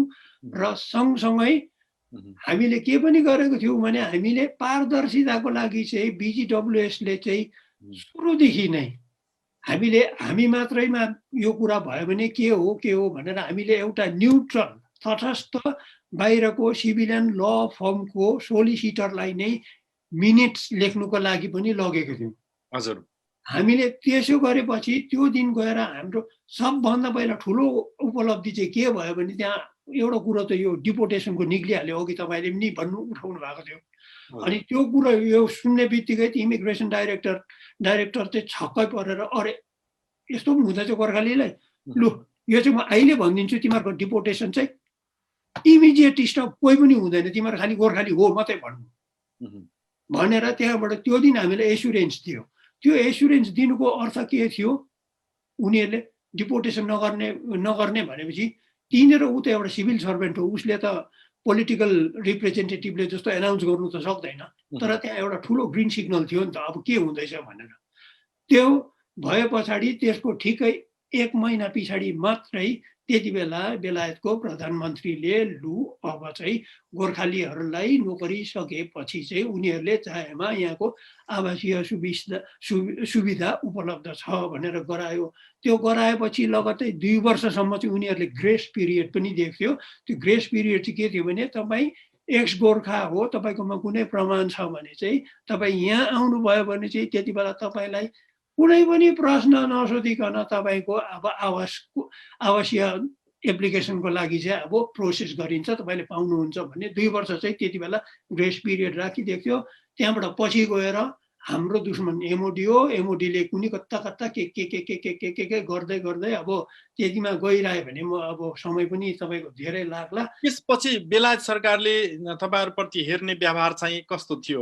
अब कतिपय बेला चाहिँ अवस्थाहरू सिर्जना भए त्यो अवस्थाका, तर अब यसमा तपाईँ अब हामीले बुझ्नुपर्ने कुरो छ के छ भने हामीले 200 वर्षको 207 वर्षको पनि लागिसक्यो त्यो त भन्छौँ, तर यो 207 वर्षमा हामीलाई जुन चाहिँ दिनुपर्ने गर्नुपर्ने बेलायती सरकार छ उनीहरूले भन्दाखेरि Gorkhali we are greatly indebted to our Gorkha friends भनेर उनीहरूले हामीलाई सर्काउनु चाहिँ कुनै पनि शब्दको कमी राख्दैन। तर दिने बेलामा चाहिँ फेरि तपाईँको ठक्कै यत्रो ब्रिटिस पब्लिकको सपोर्टमा पाएको कुरोहरू पनि उनीहरूले कता कताबाट अलिक दिनमा कटौती गर्छ, के गर्छ। अब एउटा यो अहिले जुन चाहिँ यो के अरे यो हालसालैमा यो यहाँको डिफेन्स सेक्रेटरी उता काठमाडौँ गएर उता काठमाडौँमा एनाउन्स गर्ने बेलामा उनीहरूले एकदम मिडियामा पनि ठिक पारेर एकदम उनीहरूले राम्रो कुरो अझै सहुलियत बढाइदिएको जस्तो कुरो गर्यो। तर त्यो सहुलियत बढ्ने कुरो होइन, जुन चाहिँ 6th र 7th पे कमिसनको अघि चेयरम्यानले पनि भन्नुभएको थियो, त्यो चाहिँ तपाईँको त्यो बढ्नुपर्ने कुरो होइन, त्यो चाहिँ स्वतः बढ्नुपर्ने, त्यो चाहिँ सम्झौता भित्रै पहिल्यै गरिएको छ। हाम्रो टिपिएले नै भन्छ इन्डियाकोसँग जे छ त्यो आउँछ, त्यो चाहिँ टिपिएले भन्छ, पे एन्ड पेन्सन म्यानुअलले भन्छ अझै यसलाई 200% गरेर बढ्छ भनेर। तर त्यो उनीहरूले दिनुपर्ने 6th पे कमिसन पहिला दिँदै दिएन, 7th पे कमिसन आउँदाखेरि पनि ढिलो गरेर बढायो। त्यहाँपछि जुन चाहिँ दिनुपर्ने 200% नदिएर 140% अझै घटाएर दिइरहेको छ। उनीहरूले मिडियामा अरूलाई देखाउँदा अति नै सुन्दर शब्दवाली प्रयोग गरेर मान्छेलाई मक्ख बनाउने गर्छन्, तर हामी त्यसमा लटिनु हुँदैन। अहिले पनि हामीलाई बाधा अडचन पुर्याउने उनीहरू हो। हामी संस्थाहरू एकअर्कामा हामी लडाइँ केही पनि छैन, यो हामीले सोच्नु हुँदैन। हामीले हाम्रो भिन्नताहरूलाई अलग्गै राखेर विचार विमर्श गरेर कहाँ मतभेद छ त्यसलाई सुल्झाएर लगेर हामीले अगाडि बढ्नुपर्छ। त्यसले गर्दाखेरि हाम्रो यो जुन विरोधी छ यो युके गभर्मेन्ट हो, यसबाट हामीले राम्रो यिनीहरूले हामीलाई भलो चिताएर राम्रो व्यवहार गर्छ भनेर हामी ढुक्क भएर बस्नु चाहिँ अलिकति हामीले आफैलाई खाडलमा हालेको जस्तो हुनु जान्छ कि जस्तो चाहिँ मलाई लाग्छ। यो तपाईँहरूको संस्था अलिकति तपाईँहरूलाई केही भनाइहरू आएका छन् यो अहिले बाहिर मिडियामा, यसमा तपाईँ के टिप्पणी गर्न चाहनुहुन्छ? हाम्रो अन्तिम प्रश्न यहाँलाई। यसमा चाहिँ हेर्नुहोस्, म के भन्छु भने हामी राम्रो हो भनेर म भनिरहनु पनि चाहदिनँ, यो हामीले भनेर हुने कुरो पनि होइन। मेरो एउटै छ, जे कुरो आउँदैछ त्यसलाई राम्ररी सोचेर सम्झेर हेर्नुहोस्। कसले चाहिँ यहाँ भावनाको खेती गर्दैछ, भावनाको भाषण आफैलाई दिएर कसले चाहिँ मान्छेलाई कता कताबाट दिग्भ्रमित पार्दैछ, त्यो कुरो चाहिँ हाम्रो मान्छेहरूले राम्ररी विचार गरेर गर्नु पर्यो। यदि बिजिडब्ल्युएसको विरोधमा बिजिडब्ल्युएसले गरेको कुनै पनि कार्यक्रम कार्यशैली केही कुरोमा पनि उहाँहरूलाई कुनै शङ्का छ, यो त भएन, या उहाँहरूको सुझाउ छ भने मेम्बर मात्रै हुनु पर्दैन, शिष्टतापूर्वक हामीलाई सम्पर्क गरेर लु यो कुरा यसो गरे कसो होला भनेर कुनै पनि महानुभावहरूले हाम्रो अगाडि आएर राख्नुहुन्छ भने हाम्रो दैलो जहिले पनि खुल्लै रहनेछ उनीहरूका लागि। त्यसले गर्दा हामी त्यति मात्रै सोचौँ, आएको कुरालाई सुन्नुहोस्, राम्ररी विश्लेषण गर्नुहोस्, अनि निष्कर्षमा पुग्नुहोस्। म चाहिँ त्यति नै आह्वान गर्न चाहन्छु। हुन्छ उपाध्यक्षज्यू, तपाईँको भनाइका लागि। अब म कार्यक्रमको लगभग हामी अन्तिमतर्फ आइसकेका छौँ। प्रवक्ता प्रकाश गुरुङ सरसँग जान्छु। विशेष गरेर बिजिडब्ल्युएसलाई एउटा निकै व्यवस्थित संस्था भनेर पनि चिनिन्छ, तर तपाईँको बारेमा यो मिडियामा विभिन्न कुराहरू आइराख्छन्। बिजिडब्ल्युएसको बारेमा समाचार लेख्न चाहने यति बेला प्रत्यक्ष रूपमा लन्डन नेपाल न्युज र विभिन्न मिडियाबाट हेर्ने साथीहरूलाई तपाईँ आज के प्रेस रिलिज गर्नुहुन्छ? हजुर, एकदमै राम्रो प्रश्न के अरे सोध्नुभयो तपाईँले, थ्याङ्क यू। हजुर, सबभन्दा पहिला संस्था 2003 मा खडा भएको हो र हामी आफै नै सबै मिलेर, हाम्रो संस्थाका मेम्बर्सहरू मिलेर हामीले घर खरिद गरेका छौँ। हाम्रो घर मोर्गेज फ्री हो। हामी 2005 सालमा त्यो घर किनेर हाम्रो मेन हेडक्वार्टर अफिस, अहिले जहाँ हाम्रो अध्यक्षज्यू बसेर बोलिराख्नु भएको छ, त्यो हाम्रो आफ्नो घर हो। तपाईँको पनि घर हो, त्यो हाम्रो नेपालीको घर हो, जसको अगाडि चाहिँ नेपालको झन्डा फर्काउँछ युकेमा। र त्यो ठाउँमा एउटा यो जुन व्यवस्थित संस्था हो भन्ने चाहिँ यसमा म प्राउड गर्छु, किनभने हामी सबै कुराहरू प्रपरली गर्छौँ। र त्यो हाम्रो घरमा नेपालको प्रत्येक हाम्रो के भन्छ पार्टी लिडरहरू आउनु भएको छ। हाम्रोमा एउटा चाहिँ के भन्छ के अरे भिजिटर्स बुक छ। तपाईँ यहाँ आउनुभयो भने हजुरलाई पनि हामी देखाउँला। हाम्रो पहिलाको भूपू प्रधानमन्त्री डाक्टर बाबुराम भट्टराईदेखि लिएर हाम्रो कृष्णबहादुर महरा, रामचन्द्र पौडेल, अब सबै प्रायः जसो लिडर्सहरू आउनु भएको छ। त्यस्तै हाम्रो ब्रिटेनमा, यहाँ युकेमा भएको हाम्रो भेटरन मिनिस्टर केभिन जोन्स, उहाँ त 2 पटक आउनुभयो, एउटा मिनिस्टर जस्तो मान्छे है। त्यस्तै अब हाम्रो त्यो ठाउँबाट हामीले विभिन्न हाम्रो नेपालीहरूको लागि चाहिँ विभिन्न समस्यामा परेको मान्छेहरूको समस्याको पनि के भन्छ के अरे हेल्प गरेको छ। त्यसमा हाम्रो सौभाग्य के छ भन्दाखेरि हाम्रो आफ्नै अध्यक्षज्यूको धेरै यसमा चाहिँ उहाँको आफ्नै धेरै क्वालिफाइड व्यक्ति हुनुहुन्छ। उहाँ इमिग्रेसनको म चाहिँ ओआइसी प्र्याक्टिसको चाहिँ ओआइसीको पनि उहाँ क्वालिफाइड हो।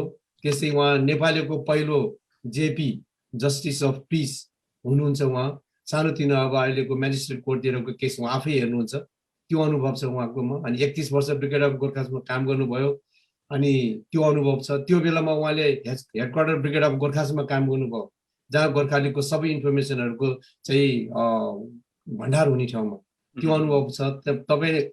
अनि उहाँले चाहिँ नि ब्रिटिस एम्बेसी काठमाडौँमा पनि एउटा डिफेन्स एटाचीको काम गर्नुभयो, त्यो अनुभव पनि छ।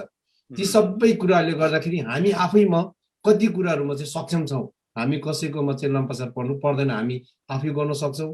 जस्तै हाम्रो छत्र राई, उहाँ हाम्रो जनरल सेक्रेटरी हुनुहुन्छ, उहाँ सिङ्गापुरे भान्जा हो।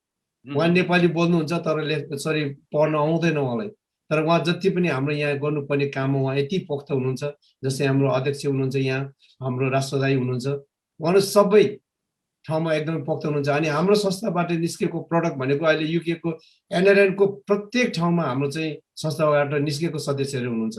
तपाईँले अध्यक्षको लाइनमा हेर्नुभयो भने हाम्रो पहिलाको एनआरएन सेन्ट्रल कमिटीको उपाध्यक्ष हितमान, क्याप्टेन हितमान गुरुङ एमपी हाम्रै सदस्य हुनुहुन्थ्यो। त्यसै हाम्रो अहिले स्वर्ग हुनुभयो हाम्रो डाक्टर चन्द्रलक्ष्म, उहाँ आफ्नै सदस्य, उहाँ पहिला पब्लिक रिलेसन अफिसर हुनुहुन्थ्यो, उहाँ पछि मैले टेक ओभर गरेको।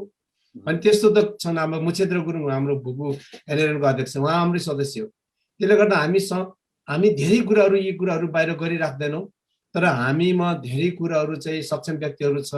हामी त्यसैमा चाहिँ हामीलाई एकदमै गौरव लाग्छ। अनि मिडियाको साथीहरूलाई म चाहिँ के भन्न चाहन्छु भन्दाखेरि, म आफू स्वयं पनि म नेपाल पत्रकार महासङ्घको चाहिँ सदस्य हो। अनि हामी जे पनि कुरा गर्छौँ, जे पनि न्युजहरू सम्प्रेषण गर्छौँ, हामी सबै एभिडेन्सको साथमा गर्छौँ। हामीले कुनै पनि झुटो अरूलाई आरोप लगाउने कुराहरू गर्दैनौँ। अनि तपाईँहरू कसैले पनि अब हाम्रो संस्थाको बारेमा हाम्रो विचारहरू बुझ्न चाहनुहुन्छ भने हाम्रो जहिले पनि हाम्रो अफिस छ, तपाईँ अफिस खोज्दै हिँड्नु पर्दैन। हाम्रो फान्ड रो 119 रेनवे फान्ड रोमा चाहिँ हाम्रो अफिस छ। अफिसमा अहिले हाम्रो अध्यक्ष हुनुहुन्छ, हाम्रो छतर राई पनि त्यही हुनुहुन्छ। तपाईँहरू भेट्न सक्नुहुन्छ, हामीलाई कन्ट्याक्ट गर्न सक्नुहुन्छ। त्यसले गर्दा हामी एकदमै सजिलो छौँ। ती साइड हामी नै एकदमै सजिलो र सबैले देख्ने ठाउँमा भएको कारणले गर्दाखेरि सबैको आँखा लाग्यो कि जस्तो लाग्छ। हजुर, त्यस्तो त नहोला, तर तपाईँ आफ्नो अभियानमा लाग्नुहोस्। समय कहिले कता फर्किरहन्छ। अब विशेष गरेर हामी राष्ट्रराज सर एउटा प्रश्न लिउँ तपाईँलाई। विभिन्न नारा र एजेन्डा बोकेका गोर्खा संस्थाहरूलाई एकै ठाउँमा ल्याउने सम्भावना कतिको देख्नुहुन्छ? यो मैले अघि पनि सोधेँ र त्यसैमा जोडेर गोर्खा भर्ती बन्द गर्नुपर्छ भन्ने आवाजहरू पनि बेला बेलामा सुनिन्छ। यसलाई तपाईँको विचारमा के भनाइ राख्नुहुन्छ राष्ट्र सर? तपाईँ पूर्व गोर्खा पनि भएको कारणले र एनआरएन अथवा विभिन्न सङ्घ संस्थामा आबद्ध पब्लिक फिगरको मान्छे हुनुहुन्छ, यो प्रश्न यहाँलाई सोधेँ मैले। राष्ट्र सर म्युटमा हुनुहुन्छ।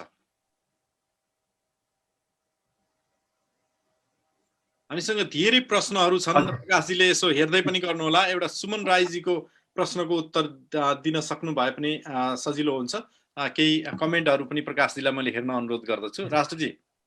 हजुर, म चाहिँ सठिकमा दिन्छु पहिला एन्सर। सुरुमा हामी एउटै ठाउँमा आउने सम्भावना अवश्य पनि छ त्यहाँनिर, होइन? त्यो चाहिँ इन्टायरली अभियन्ता लिडरसिप कसले लिड गर्दैछ त उहाँको हातमा छ। उहाँले चाहिँ हरेक अभियन्ताले चाहिँ के गर्नु पर्यो, आत्मालोचना गर्नु पर्यो। आफ्नो गल्ती त्रुटि के छ त्यसलाई रियलाइज गर्नु पर्यो, होइन? त्यो उहाँले त्यति रियलाइज गर्न हुन्छ भने अनि देयर इज अ पोसिबिलिटी, अवश्य पनि एक ठाउँमा आउने एउटा पोसिबिलिटी देखिन्छ। अनि त्यस्तै गरी भावना बुझ्नु पर्यो, जनताको चाहना के हो। मोस्ट चाहिँ के हो भने जनताको चाहना के हो त्यसलाई रेस्पेक्ट गर्नु पर्यो। जस्तो अघि मैले भने नि, टेक्निकल कमिटीले जनताको चाहना बुझेन उहाँहरूले, होइन? बुझ्नु भएको भए डिस्क्लोज गर्थ्यो नि, त्यस्तो गर्नु भएन। अनि अर्को चाहिँ कस्तो भने, अघि मैले भने जुन अभियन्ताहरू व्यक्तिवादी छ, व्यक्तिवादीलाई चाहिँ छोडेर समाजवादीको विचार ल्याउनु पर्यो। अनि सबभन्दा इम्पोर्टेन्ट चाहिँ हामी मेम्बर जनतै हो, हामीले मूल्याङ्कन गर्नुपर्छ हाम्रो लिडरले के गर्दैछ त, उहाँहरूलाई चाहिँ वाच आउट गर्नु पर्यो, सोध्नु पर्यो, बुझ्नु पर्यो। अनि अब नेपालमा देख्नुभयो होला अहिले करेन्टमा जनता नउत्रेको भए सांसद पुनर्स्थापनै हुँदैन थियो, गर्दाखेरि इन्टायरली हामी मेम्बर्सको हातमा छ यो। अनि अर्को आशा चाहिँ मैले एन्सर गरेँ होला सठिकमा। अर्को चाहिँ गोर्खा भर्ती बन्द। हजुर, यो सुरुमै नाम यो अभियान सुन्दै एकदम गलत छ, एकदम खेद छ यसको चाहिँ। अनि अवश्य पनि यो अभियान हाम्रो सत्याग्रह संयुक्त सङ्घर्ष समितिको हो जस्तो लाग्छ, किनभने मसँग एभिडेन्स पनि छ यहाँनिर। उहाँहरूको मैले पढ्नु पनि यो अहिले पढ्दिनँ, जम्मा 11वटा रिजन छ वाइ गोर्खा भर्ती, ब्रिटिस गोर्खा भर्ती स्थगित गर्ने भनेर 11वटा बुझा छ। ओके फाइन, यसले दुईटा कुरालाई सुरुमा अफेक्ट गरेको हुन्छ।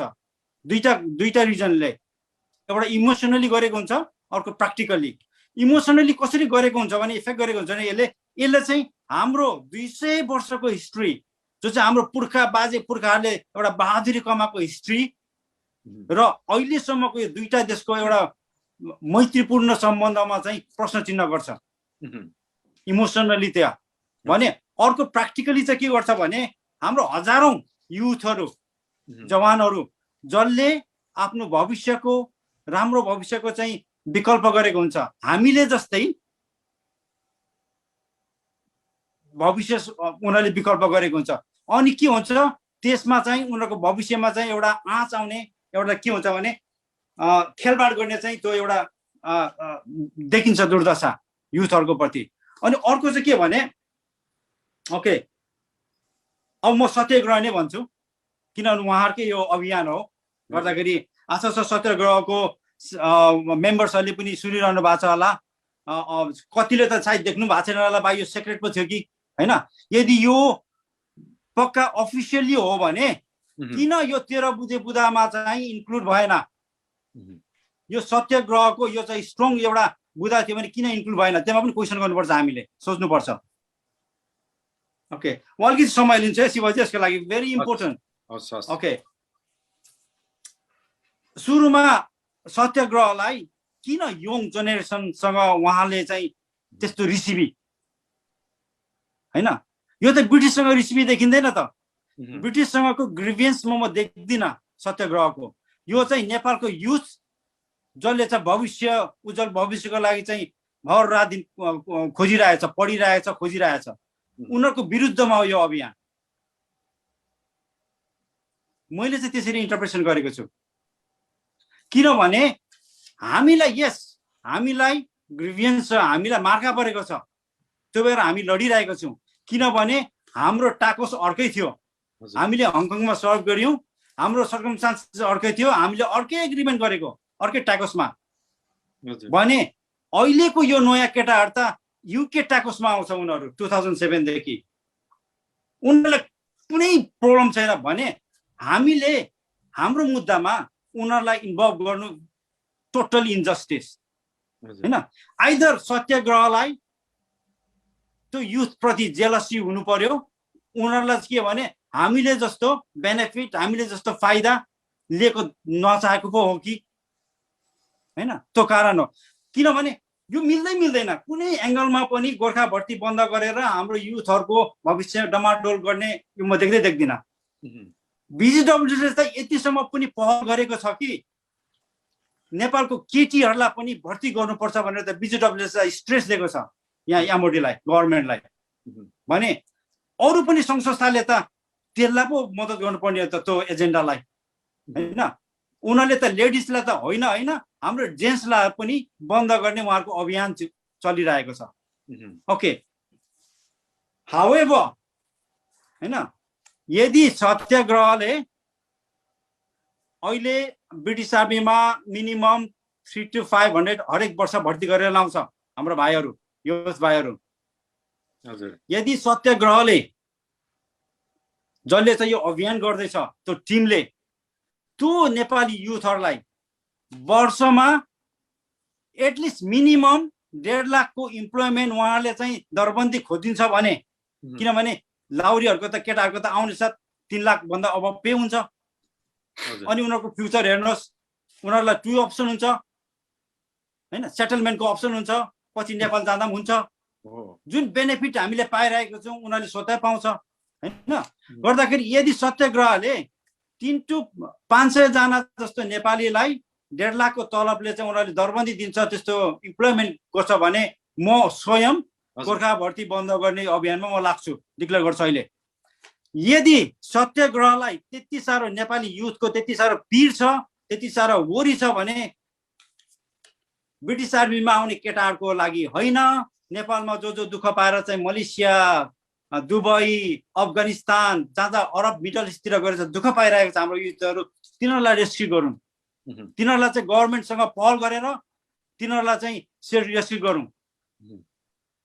हामीलाई ब्रिटिस आर्मीलाई जो हामीले एउटा प्रिभिलेज पाछ 2019-18 देखि 1914-15 देखि हामीले जुन एउटा प्रिभिलेज पाछ त्यो बन्द गर्ने उहाँको कुनै अधिकार छैन हैन।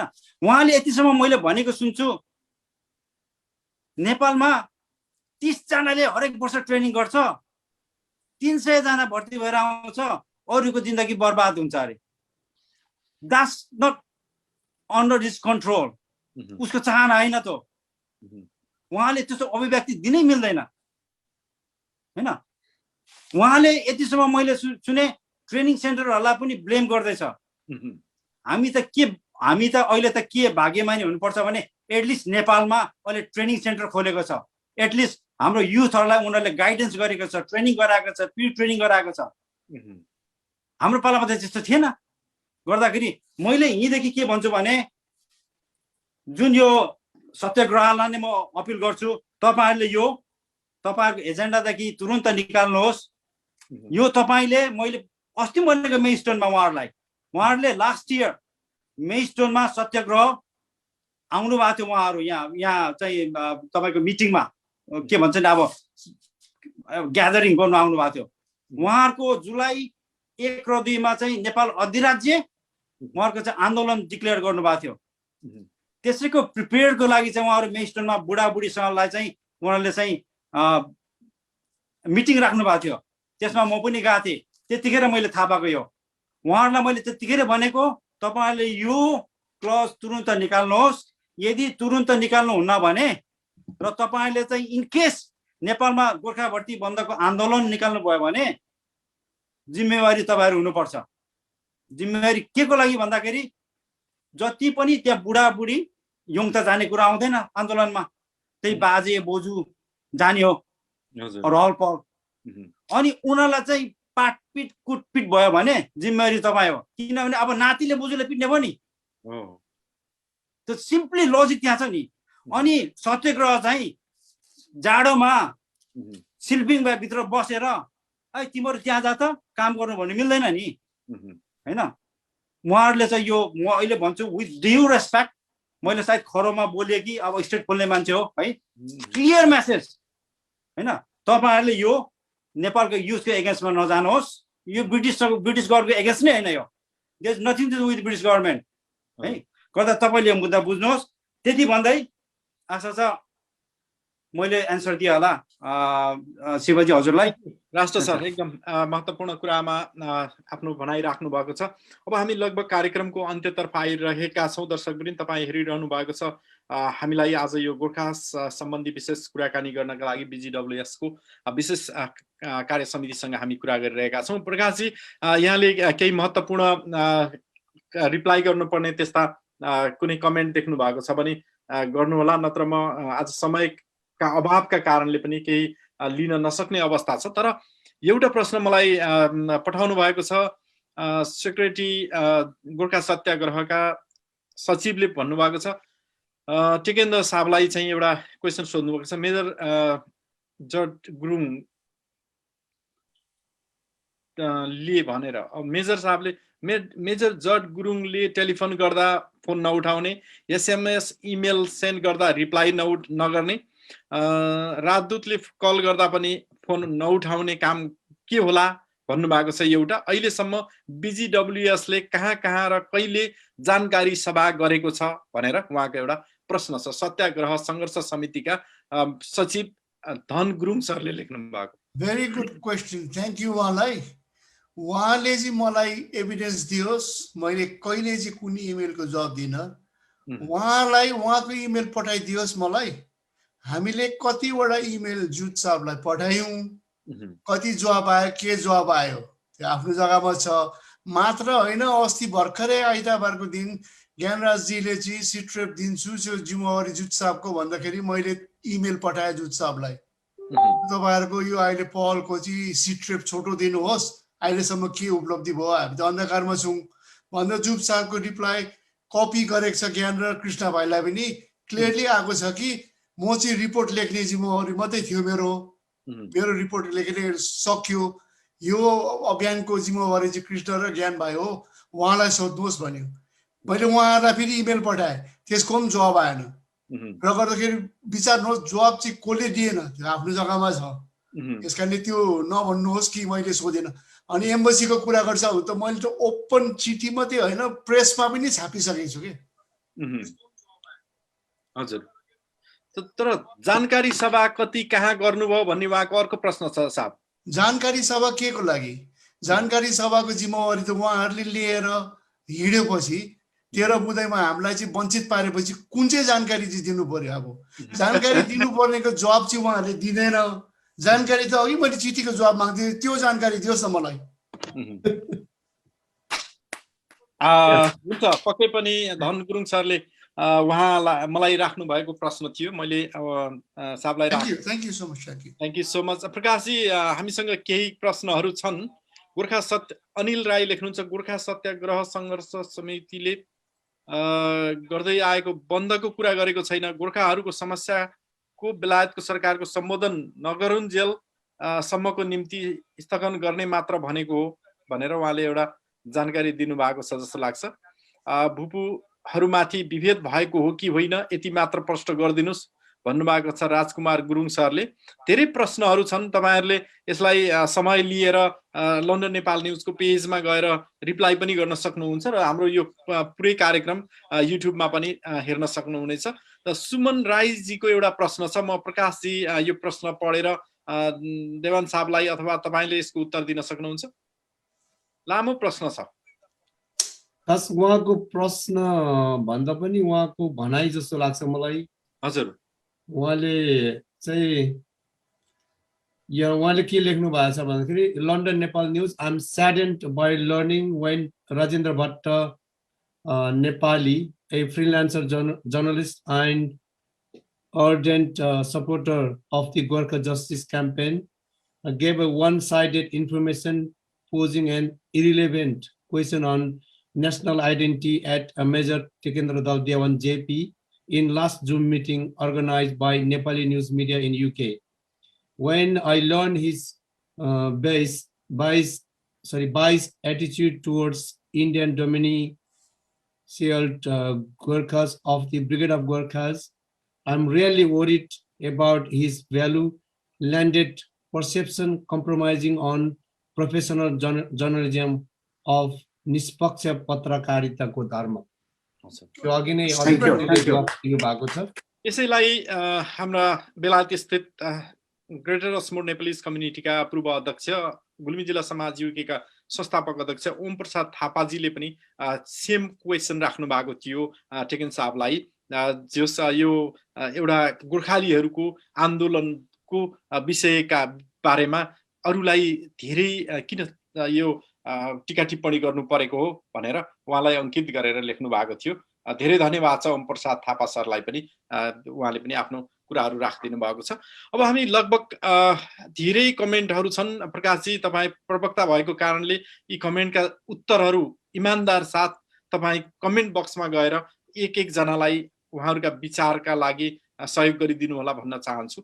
लन्डन नेपाल न्युज कहाँबाट हेर्दै हुनुहुन्छ, कस्तो अवस्थामा हुनुहुन्छ, अझै पनि कमेन्ट गर्नुहोला। उहाँहरूले तपाईँहरूका जिज्ञासाहरू जवाफहरू मेटाउने प्रयास गर्नुहुनेछ। आज मलाई टेक्निसियनमा साथ दिनुभएको छ जगन कार्की सरले, डाक्टर जगन कार्की सरलाई विशेष धन्यवाद दिन चाहन्छु। अब हामी कार्यक्रमको अन्तिममा छौँ। अन्तिममा मैले के यो कार्यक्रम सिद्ध्याउनु भन्दा अगाडि केही कुराहरू राख्नका लागि म अनुरोध गर्छु। जस्तै अब अध्यक्षज्यूबाटै हामी यो कार्यक्रमको समापन गरौँ। केही भनाइ छन् कसैका भने केही राख्न सक्नुहुन्छ यतिन्जेलसम्मको लागि? प्रकाशजी उपाध्यक्षज्यू हुनुहुन्छ, राजस्व सरका त हामीले अन्तिमसम्म ल्याइसक्यौँ।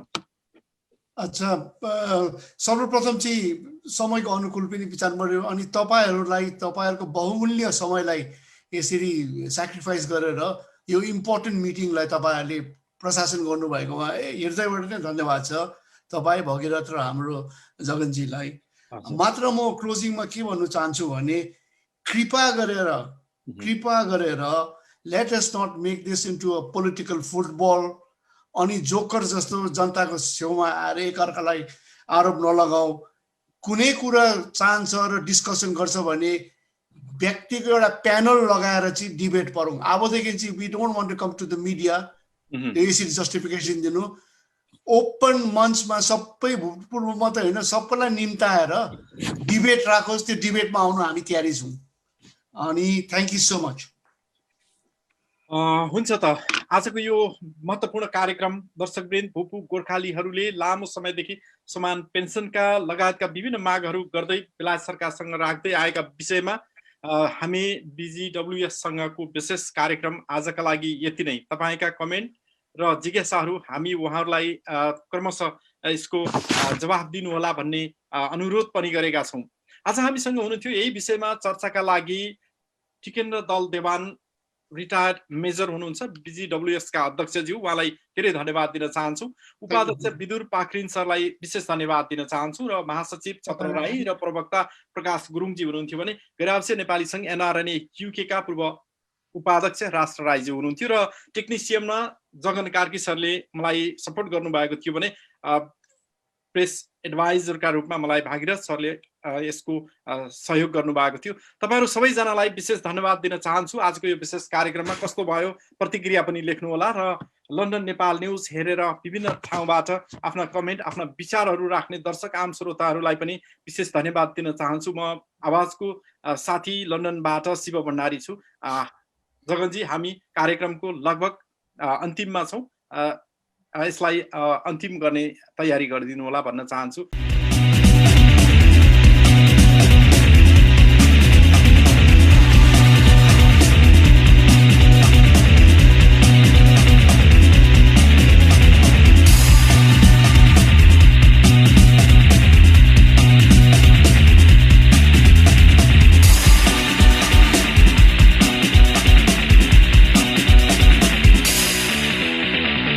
तपाईं हेर्दै हुनुहुन्छ लन्डन नेपाल न्युज।